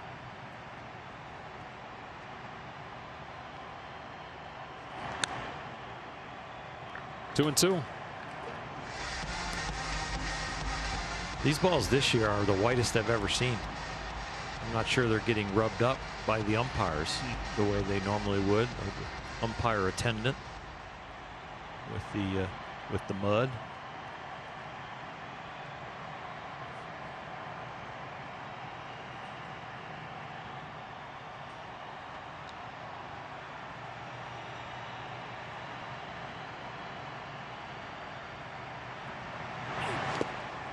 Turner down swinging, and Kelly will throw down there to finish off the inning. We stretch in Phoenix with the Dodgers in front on Bellinger and Betts home runs, 3-0. San Diego Padres. Walker coming off his first outing of the season in which he went 3 2/3 inning, giving up 3 hits and 2 earned runs, including 1 home run, but looking to start a little bit of a better outing tomorrow against the Padres. This is the Nissan calendar, the Nissan Dodgers calendar. Again, Padres to finally wrap up the longest road trip of the season. A 3-game set in San Diego, then a day off on Thursday, and then another NL West opponent comes to Dodger Stadium, the San Francisco Giants, again on Friday, Saturday, and Sunday. We seem to play the Giants a lot at home so far, guys. Yeah, each of the first 7 games at Dodger Stadium will be against San Francisco. Another inning for Pedro Baez, last of the 7. Dodgers ahead of the Diamondbacks 3-0.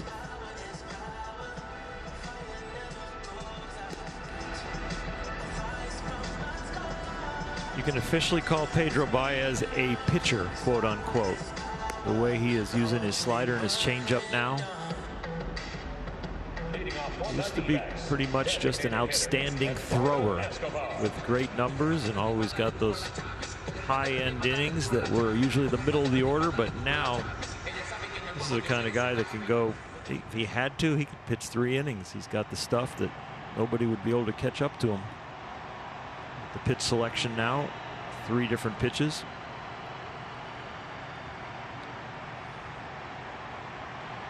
Escobar, Calhoun, and Kelly coming up here in the 7th for Arizona. Ball 1.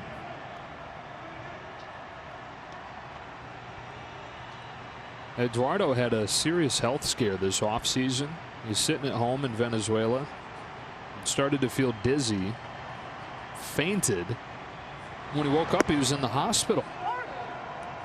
He had a fever. He had swelling on his brain. He spent 4 days in the hospital before the doctors cleared him. And never did get a really clear picture of what they thought went on.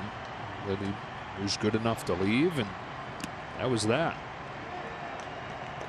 2 balls, 1 strike on him.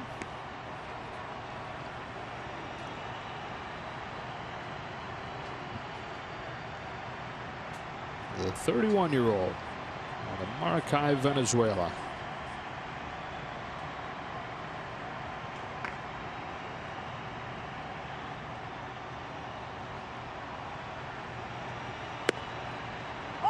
Count evens 2-2.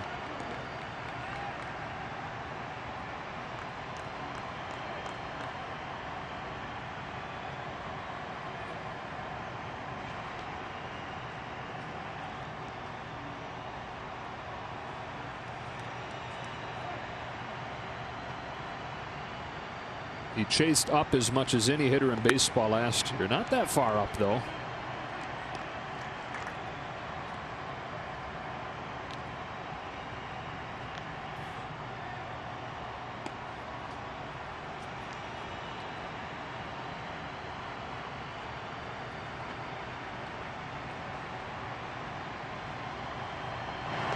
Got him. Changeup that was up.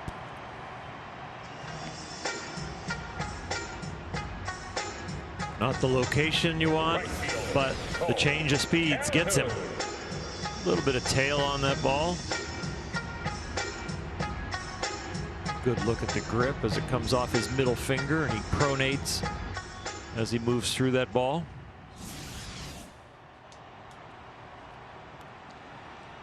Defensive changes, by the way, Oral, after Rios pinch hit for bats. Rios comes in and plays first. Muncy goes from first to second. And Hernandez goes from second to right. Calhoun, with the bases empty and 1 out, takes ball 1. Versatility of the pieces on Dave Roberts' roster. Life easier on a manager making moves like that.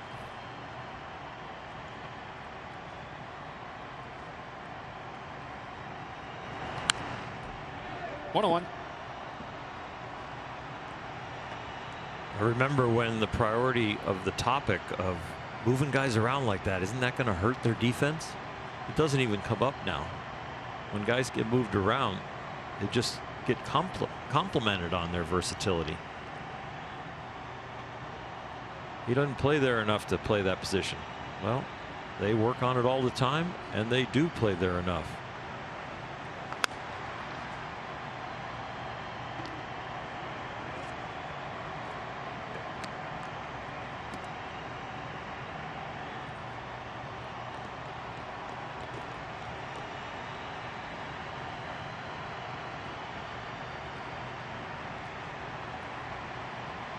Scott Alexander ready to go.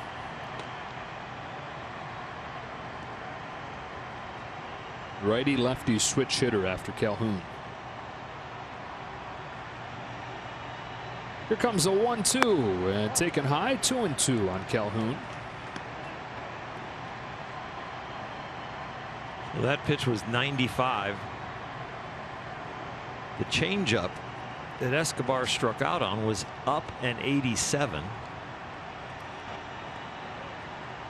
I think it would have been a little slower if it would be down. You have a tendency to spin the ball a little bit more. 88 when it was down there actually went up a mile an hour.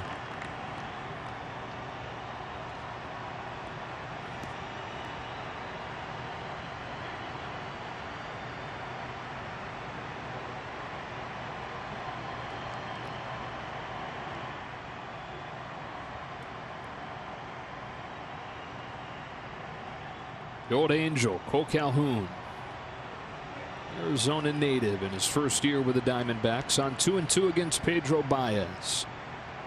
Here it comes. Full count.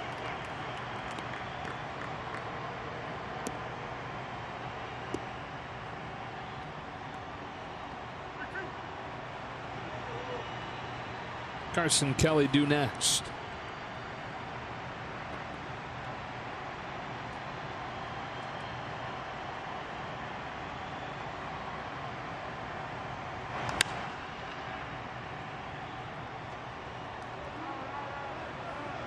Arizona came into this game while hitting below 300 or below 200 as a team. They're below 140 today. They came in below 200 and it's gone down.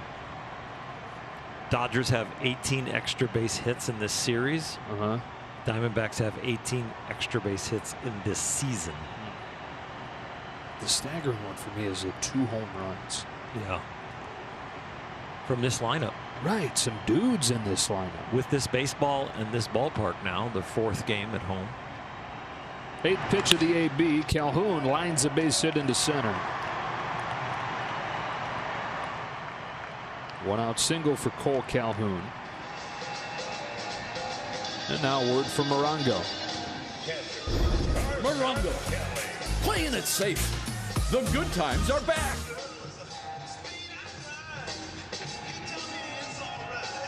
So now it's Carson Kelly. Dodgers 3, Diamondbacks nothing. Last of the 7th.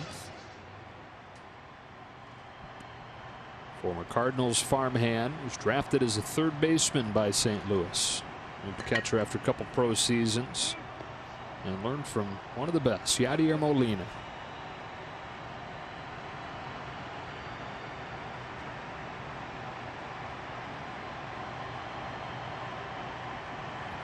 Ball 1 from Baez. Talk about how versatile the Dodgers are defensively and mentioned Kelly's position change. His dad made sure that he was versatile growing up. He was coach's teams and he would play them all over the place. Same thing with his younger brother, who's now a pro as well. Cardinals minor leaguer. He made sure he learned every position. Had several gloves in his bag anywhere he went, anywhere he played. And he said that he thinks that training, even all the way back to Little League, 8 and under, 10 and under, big part of the reason why he was comfortably able to make that shift from 3rd to catcher.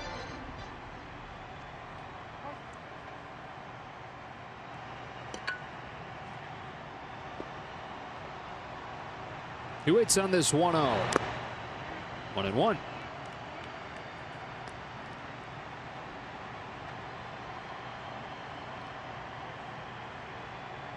With Cody's home run and Clayton's good outing, this game has felt like it's in the Dodgers' hand the whole time, but it's still tight. Yeah, and in this ballpark. He takes strike 2. Dodgers hoping they can get more great work out of the bullpen. Number 2 bullpen ERA in baseball with a 1.02. Continued that yesterday with 3 perfect innings. The back end of Julio Urias's outing. Baez pumps a 1-2 and Kelly leaves it up 2-2.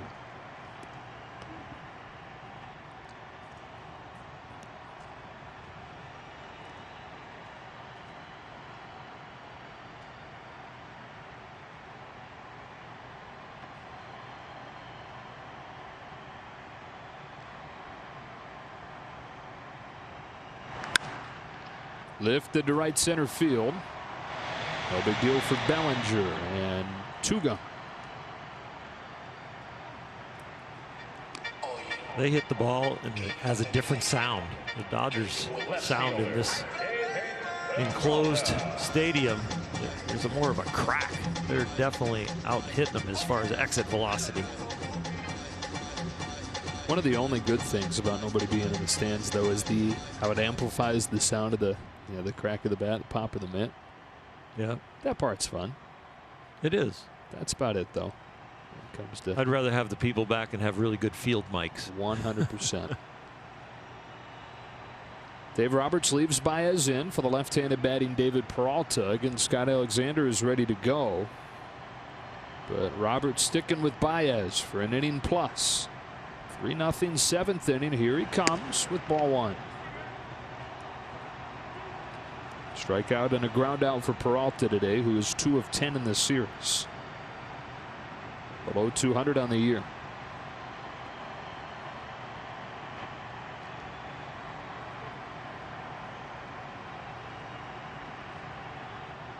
Longest tenured Arizona Diamondback. Fouls it off, 1-1. In his 7th year now. He signed an extension recently. We talked about it being a tough decision for Nick Ahmed to sign that extension. David Peralta said, easy decision. These are the guys that gave me a chance out of independent ball. And this is where I want to be. He was happy to sign that long-term deal.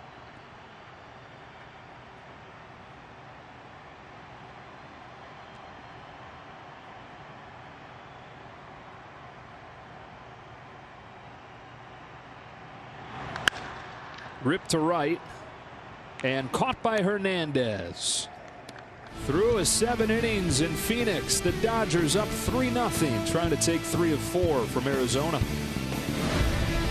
Diamondbacks nothing. Hope you're having a great Sunday afternoon. Joe Davis and Orr Hershiser and Cody Bellinger to lead off this inning.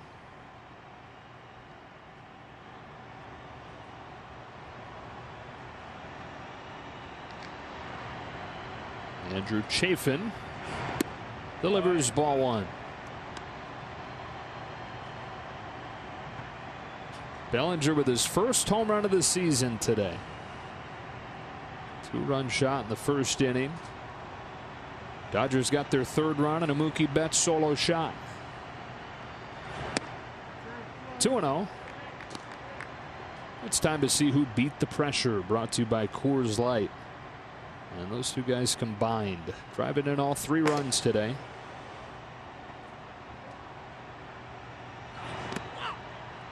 Three balls, no strikes.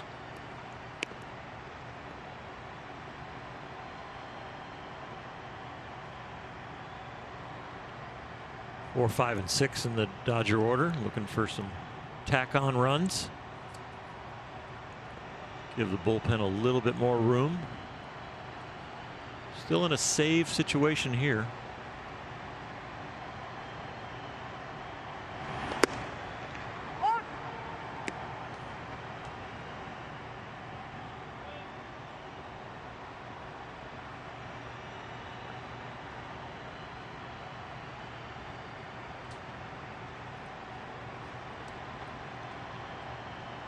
Left-hander against left-hander. 3-1 pitch. Bellinger rolls one up the middle.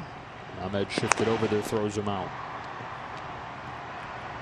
Let's check in with Alana.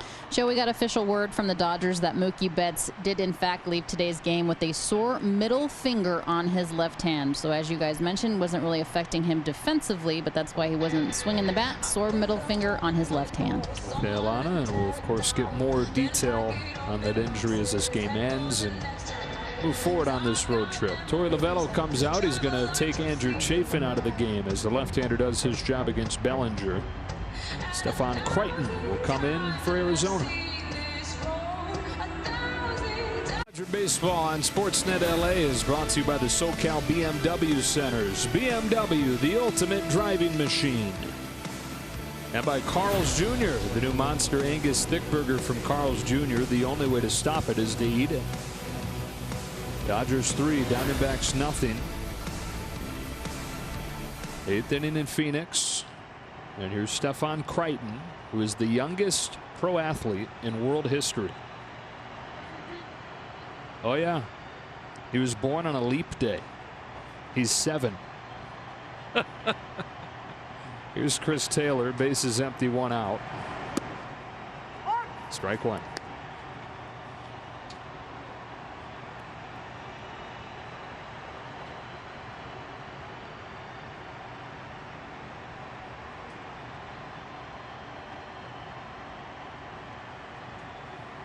He's actually 28.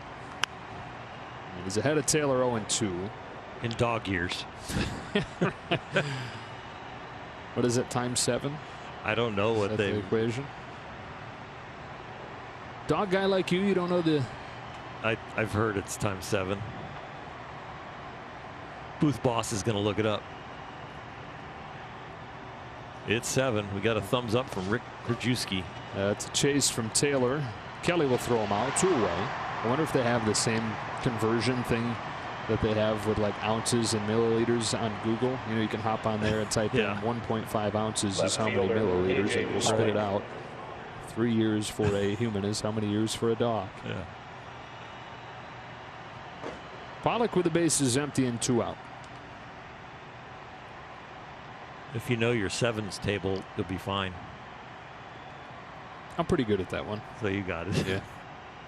Strength of mind, the 7s. Just don't go to the phone then. Just do your 7s.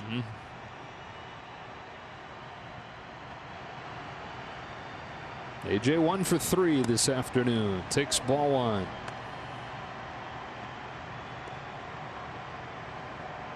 This week's podcast guest, AJ Pollock. Look forward to visiting with him.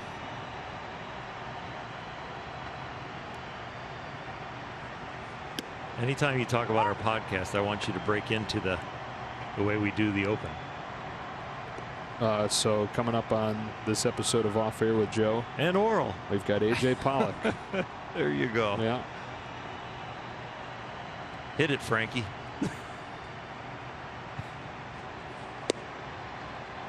Frisbee pitch floats in there, 1-2.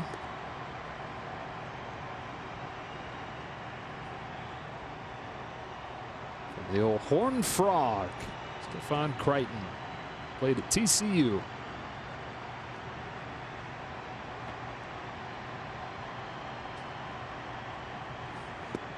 He gets Pollock swinging to finish the 8th. The Dodgers 3, the Diamondbacks nothing. As we go to the bottom of the 8th in Phoenix. 3, the Diamondbacks nothing. Before the bottom of the 8th, we check in with the studio for a preview of Access Sportsnet Dodgers. All right, thanks, guys. The Dodgers League MVP's getting it done today. Betts, Bellinger go deep, and Clayton Kershaw, he's back and looking good. It was worth the wait. High expectations and met them all. Think so too, Nomar? We're good? We'll see you guys right here after the game. They'll break it down.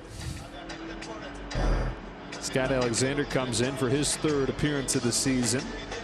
The bottom of the 8th inning. 8-9-1 coming up for Arizona, Oral.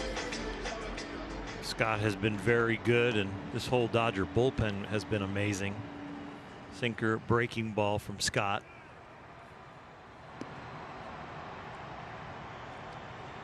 These guys are feeding off each other. When you fulfill your role, when you take the mound, you take pressure off the rest of the guys in the bullpen, because when they get up to come in, it's all on schedule. It's not you're bailing the last guy out of a fire. It really starts to steamroll down there and help everybody.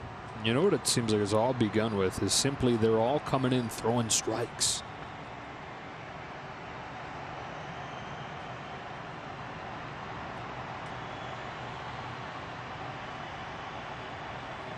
Jake McGee did an interview with Alana pregame, and he talked about just how the camaraderie down there has been great, him joining the Dodgers, feeling good.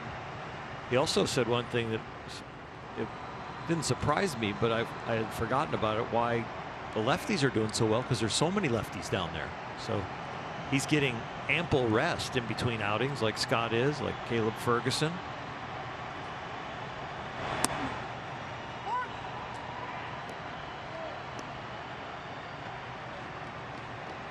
Sometimes lefties can get worn out in the bullpen if there's only 1 or 2 down there.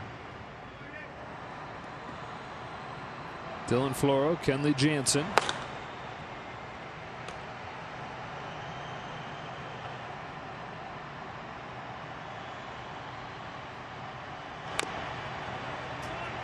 Able to stay alive, fending that one off the outside corner.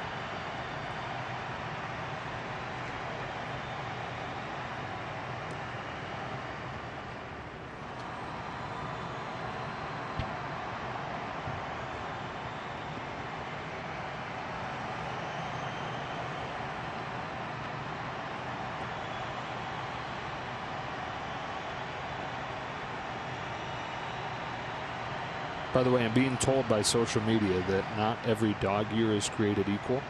Okay. So they're not all 7. I guess it maybe depending on averages the out breed. to 7. Sure.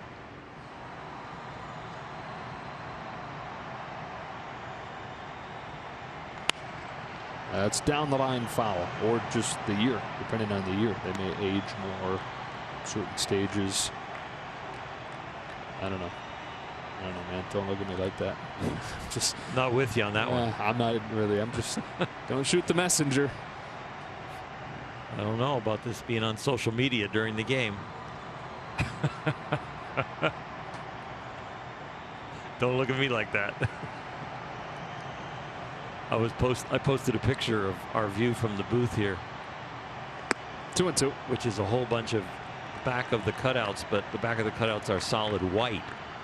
One lady tweeted back, "I'm so pale." That's awesome.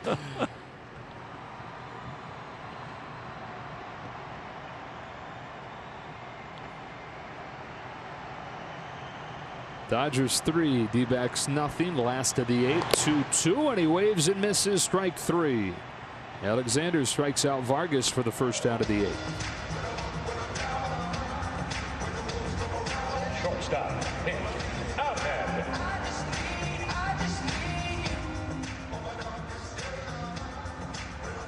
Alexander facing a guy here in Ahmed who's turned into a very good shortstop, but originally he was most highly sought after for his pitching.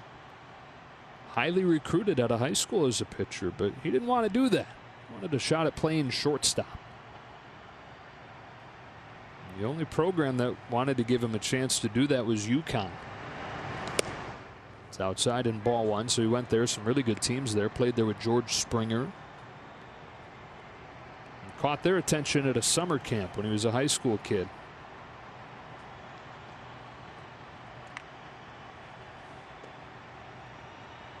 Yeah, he had a low 90s fastball as a high schooler. Went 21-3. Just said it didn't really fit his personality, though. Needed to be involved every day.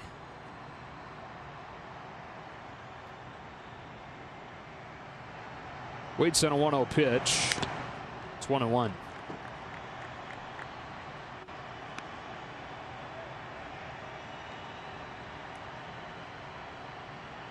Most pitchers were everyday players as a youth. You know, they get put into that pitching only category sometimes when you go to high school, but most times when you go to college. And you could probably say the same the other way, right? Like with Ahmed, most big league position players were probably pitchers at some stage of their life too. Right. Early on, typically the best kids get to pitch. Some of them are closers because they play every day, but they're the guy that comes in from right field or from shortstop and is the closer. A 2-1 offering that catches the inside corner. It evens it at 2-2. This Dodger bullpen has been so good this year, it makes you forget about the 3-batter minimum. I didn't even think that when Scott Alexander came into this game. Like, he's going to have to face at least 3 guys. You know, you bring somebody in with 1 or 2 out, they just got to finish the inning, or 3 batters. The guy who comes from the pen and is starting a fresh inning and throws like this, back-to-back strikeouts, no threat on the 3-batter minimum. 2 up, 2 down for Alexander. And before the top of the order, a word from AT&T TV. Watch the local sports you love on AT&T TV. And maybe it's a product of, like you mentioned, how good the bullpen has been, but have you disliked the 3-batter minimum rule less than you thought you would dislike it? Not enough. Not enough yet. Yeah. I think it may help the offense. I don't think it's going to help speed up the game. I don't think it's going to all of a sudden you're going to have less pitching changes. You might have the same amount of pitching changes, but they're done in between innings. Where you bring the guy to get the third out of an inning, there's your pitching change that would have happened maybe in that inning anyway, and then you use another guy. And especially with the rosters as big as they are right now, got a lot of flexibility with the arms in your bullpen. 0-2 on Ketel Marte. Scott Alexander looking really good. He has thrown a ball this inning.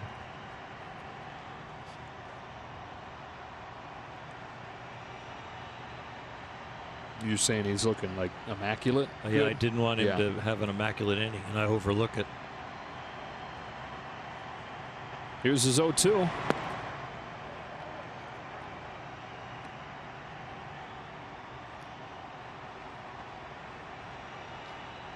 Batting average against this Dodger bullpen this year, 163. You throw out the blown save on Friday, 129. A 1-2 pitch.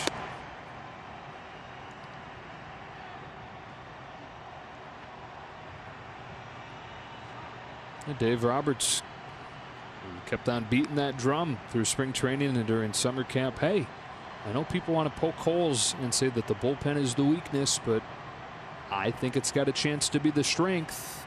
At least one of them, Dave Roberts said. And it's been the most consistent strength over the first 10 games of this season. 2 balls, 2 strikes on Ketel Marte. Alexander back downhill. Count goes full.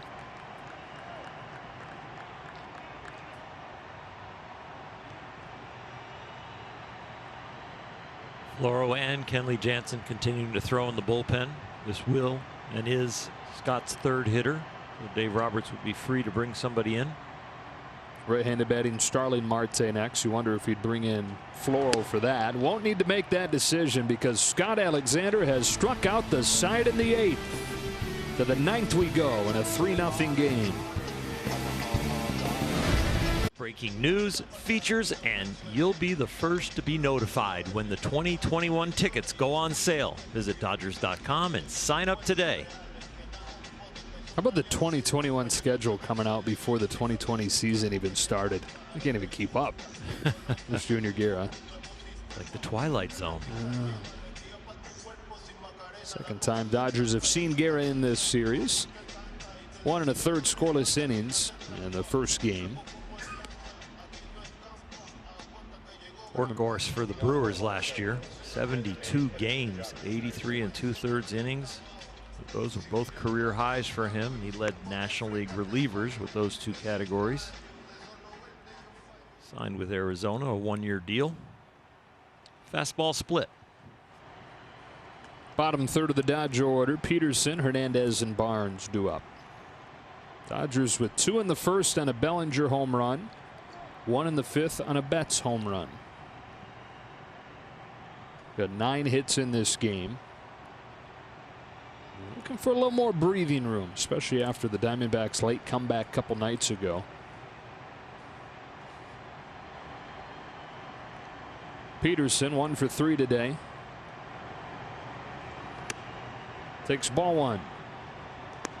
We were talking about the 3-batter minimum and whether or not you like it. Last year, had the 3-batter minimum been in effect, only 5%, actually less than 5% of all pitching changes would have broken the rule. So when you talk about having not even thought much about it, that's because that's 1 out of 20 pitching changes that would have violated it last year. Right. So you think about, game time and think about the offense getting helped a little bit. And once you put that in the rule book, the managers start to manage around it, start to figure it out. And it becomes normal. Yeah. The idea of it speeding games up, based on that math, it would have shortened games an average of just 34 seconds a game. But the argument can be made that it would actually make games longer. If you're trying to help the offense. Yeah, right? Well, you're trying to speed the game up. That's the goal of it. But if you're forcing pitchers to stay out there, it's probably going to have the opposite effect. It's impossible to help the offense and get more offense in the game and speed the game up. Peterson down swinging, one gone here in the ninth.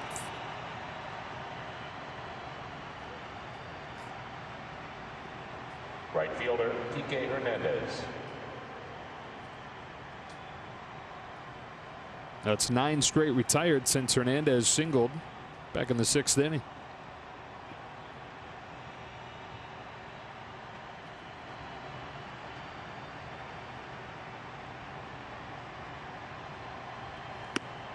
Cliff Corcoran of The Athletic this winter writing about the rule. Called it the most ill-conceived rule in recent baseball history. A rule intended to make games shorter will likely make them longer. A rule intended to save fans from enduring mid-inning pitching changes will only make them more desperate to see them. I don't know that we've quite seen that, at least not in any Dodger games yet, where somebody gets hung out there because of the rule. Right. The nightmare would be if a guy comes out of the bullpen and it's ball 1, ball 2, ball 3, ball 4. Right. Ball 1, ball 2. Just doesn't have it. Doesn't have it. And the guy ends up walking the bases loaded. And it was just tough to watch. When the guy would probably be out possibly, or at least you might get more visits. He might be right even in that article. You know, when you're forcing the guy to be out there, you might get more visits from your catcher. A 2-1 to Kike Hernandez. And you get a visit from the pitching coach too. So now you got 2 visits instead of maybe removing the guy after the first walk.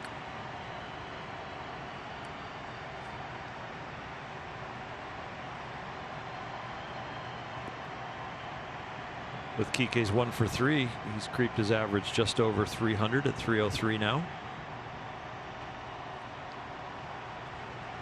Waiting on a 2-2 pitch. Chops one to short with charging Ahmed, who juggles and throws in time.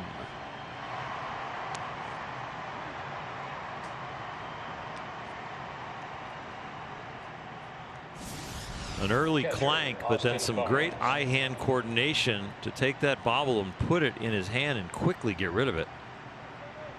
Rolls up the heel of his glove, but right in front of him still, and look at that. Bare hand, quick gun, got him. Yeah, he's got Walker on the back end of it, who was a Gold Glove finalist last year at first. 2 out, bases empty. Austin Barnes. Austin hoping to avoid his first career 4 strikeout game.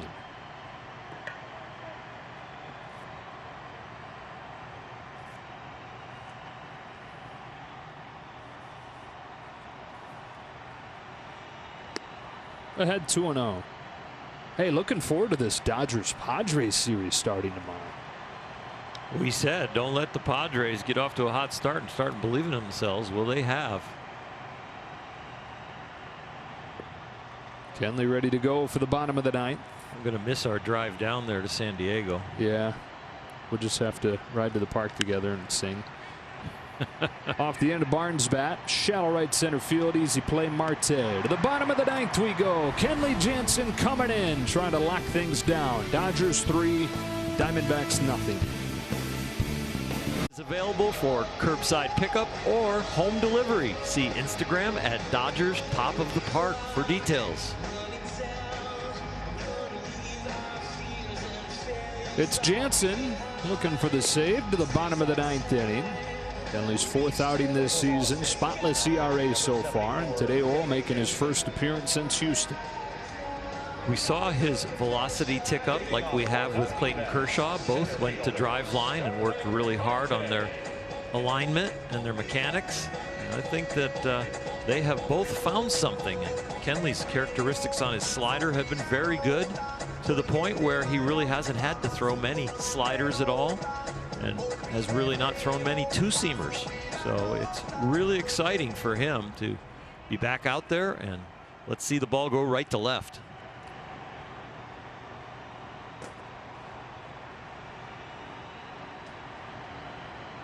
Arizona bringing up 2, 3, and 4, so won't be simple for Kenley, who faces Starling Marte. 1 for 3 today. Strike. No. Ball 1.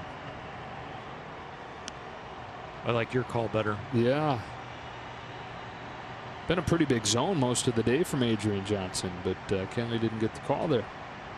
So 1 ball, no strikes. The big man back with a 1-0. 1-1.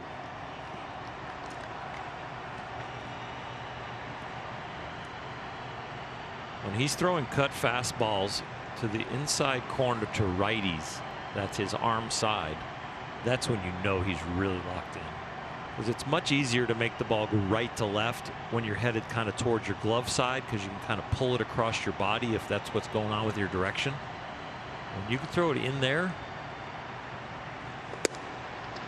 And that might have been a 2-seamer right there, the way it moved. I like the 92.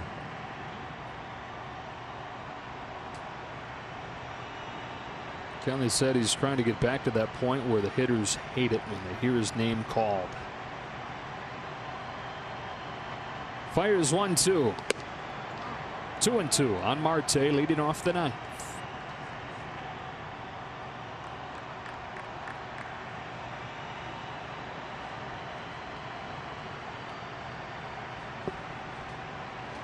Walker due next. Then Escobar. Jansen to Marte with a 2-2 pitch. Oh, that clipped him. Got away from him and clipped him. And Arizona has the leadoff man. That was a slider, 81 miles an hour, and it just kind of slipped out of his hand. And it backs up. Those are the ones that are, if they're over the plate, the hitter's eyes light up, but they end up jamming themselves because the spin tells them it's going to break, and then it doesn't break, it backs up. This one backs up right into his arm. So the leadoff man aboard for the Diamondbacks. And here's Walker, 1 for 3. Walker was the guy with a big swing in Arizona's lone win in this series on Friday night. That bases clearing double. The bottom of the 8th inning. Jansen deals. Ball 1 high.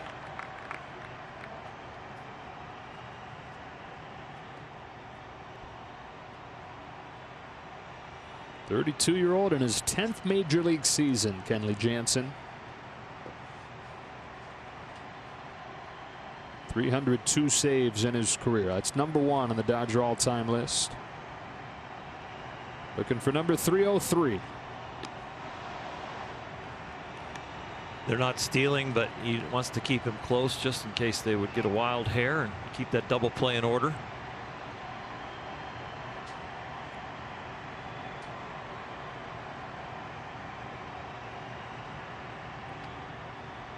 The 1-0. There's a strike, 1-1.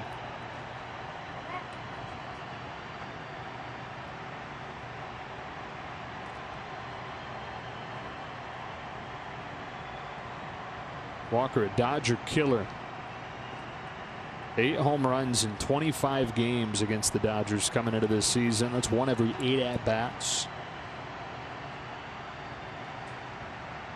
Waiting on this 1-1 from Kenley Jansen and fouling it off 1-2. Not a lot of movement on any of Kenley's pitches right now. Cutter's not moving that much. The 2-seamer right there is not moving too much. And the slider backed up. 8 pitches into it. Maybe a little adjustment coming here. With Marte at first, nobody out, bottom of the 9th. And they will check on him.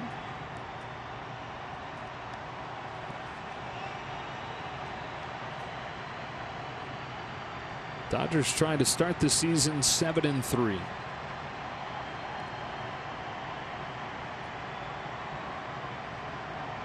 A win would make them 5-1 on this trip.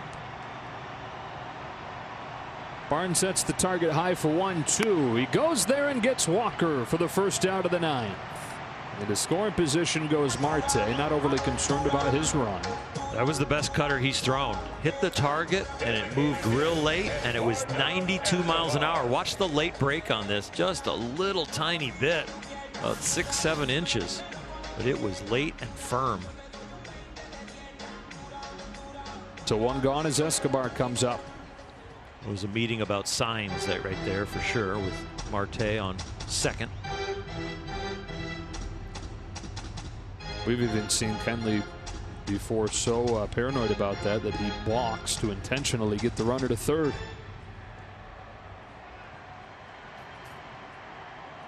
Eduardo Escobar 0 for 3, still trying to get his season going.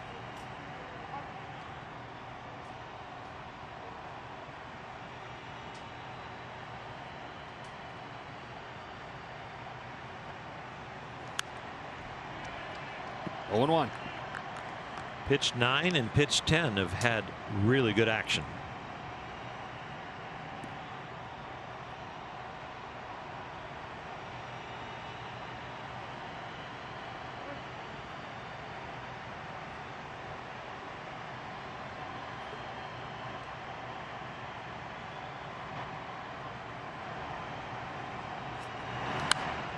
Quickly 0-2.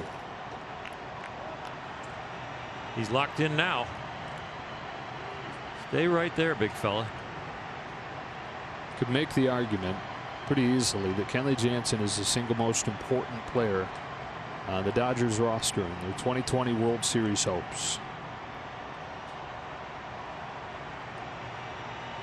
Looking for a bounce back season.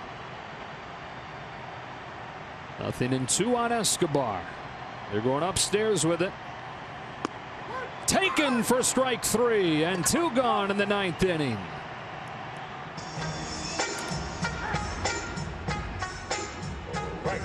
Right to the very tippy top of the strike zone. The bottom of the baseball probably grazes the strike zone. Well, he didn't give him the low strike to open his outing. He gave him the high one there.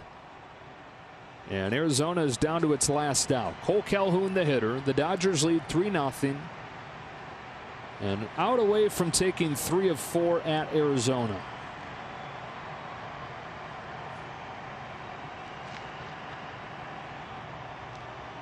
Jansen ready. Calhoun ready. First pitch. Strike 1.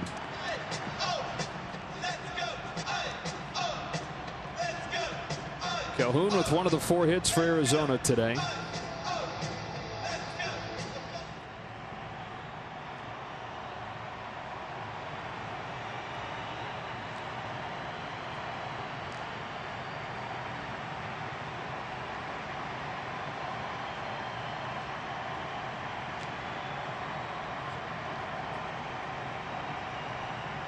The set.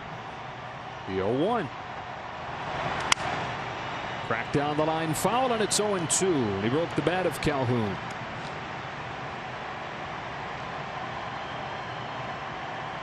That's a good action since pitch 8 that he has really found the cutter. Striking out Christian Walker, striking out Escobar, and now got Calhoun in the hole. They're hoping to get Kelly to the plate. Really good against Kenley Jansen. Carson Kelly is 2 for 3, 2 home runs. So Kenley, no question, knows that, trying to avoid that meeting, kick that can down the road.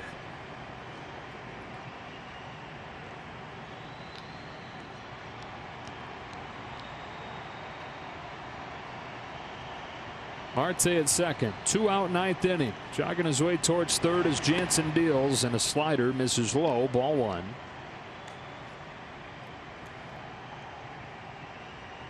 Marte taking third.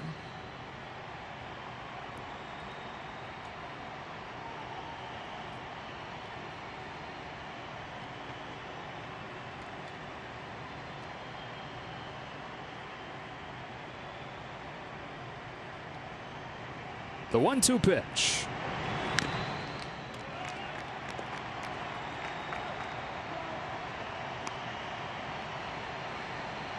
When your hitter has an 0-2 count and you're on second and they're going to give you third base because of the positioning of the infielders, he should have run over when Kenley had the ball in his hand and just stepped on the rubber. Don't do it when you're going to be in the hitter's eyes in the middle of the pitch. Distraction. Yeah. Distracting. Don't do that. As soon as Kenley stepped on the rubber, like standing there like this. Especially as a left-handed hitter, right? Yeah, he's right into your field of vision.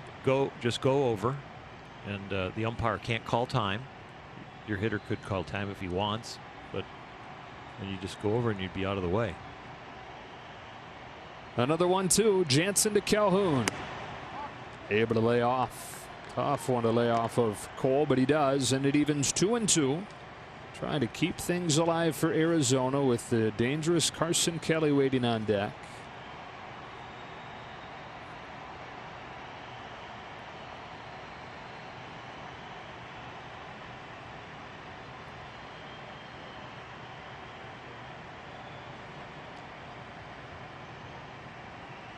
The set and the 2-0. Way up there, ball 3.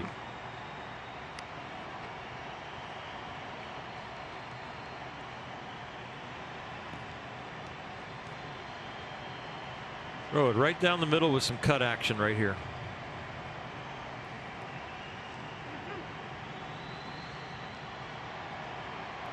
Got that signature right-handed cutter against a left-handed hitter result earlier in that bat, breaking Calhoun's bat. On 3-2. Here comes. Fouled off of the umpire Johnson, and we'll do it again.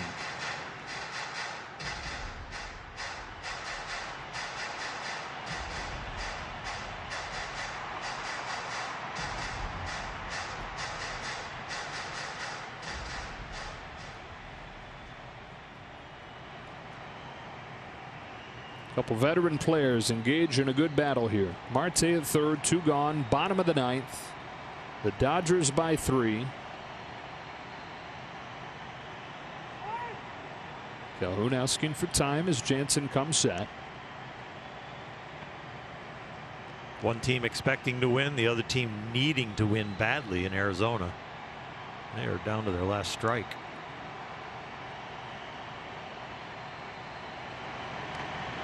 Another payoff pitch. Another foul.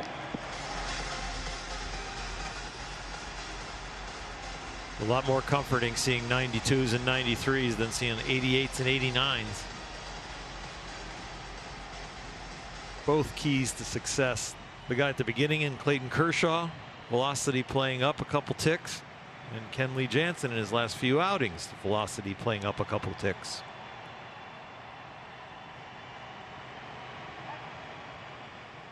Ninth pitch to Cole Calhoun. Here comes Kenley Jansen. Fly ball slicing to left center field. On the move is Bellinger, still going to make the catch and end the game. Oh, he put a right into it, but Bellinger ran it down. The Dodgers win it 3-0, and they take 3 of 4 from Arizona. With 2 strikes, the Dodger outfield was playing shallow, but Cody tracks this one down perfectly to capture the game. What a play on a day where he opens it by hitting a 2-run home run, his first of the season. He finishes it with a running defensive play over the shoulder on the track in center field. Clayton Kershaw, fantastic in his season debut. He's the winner. 3-0, the Dodgers over the Diamondbacks. They're 5-1 on the road trip. They continue it to San Diego. Game 1 of that series tomorrow night. Walker Buehler against Chris Paddock. We'll talk to you then.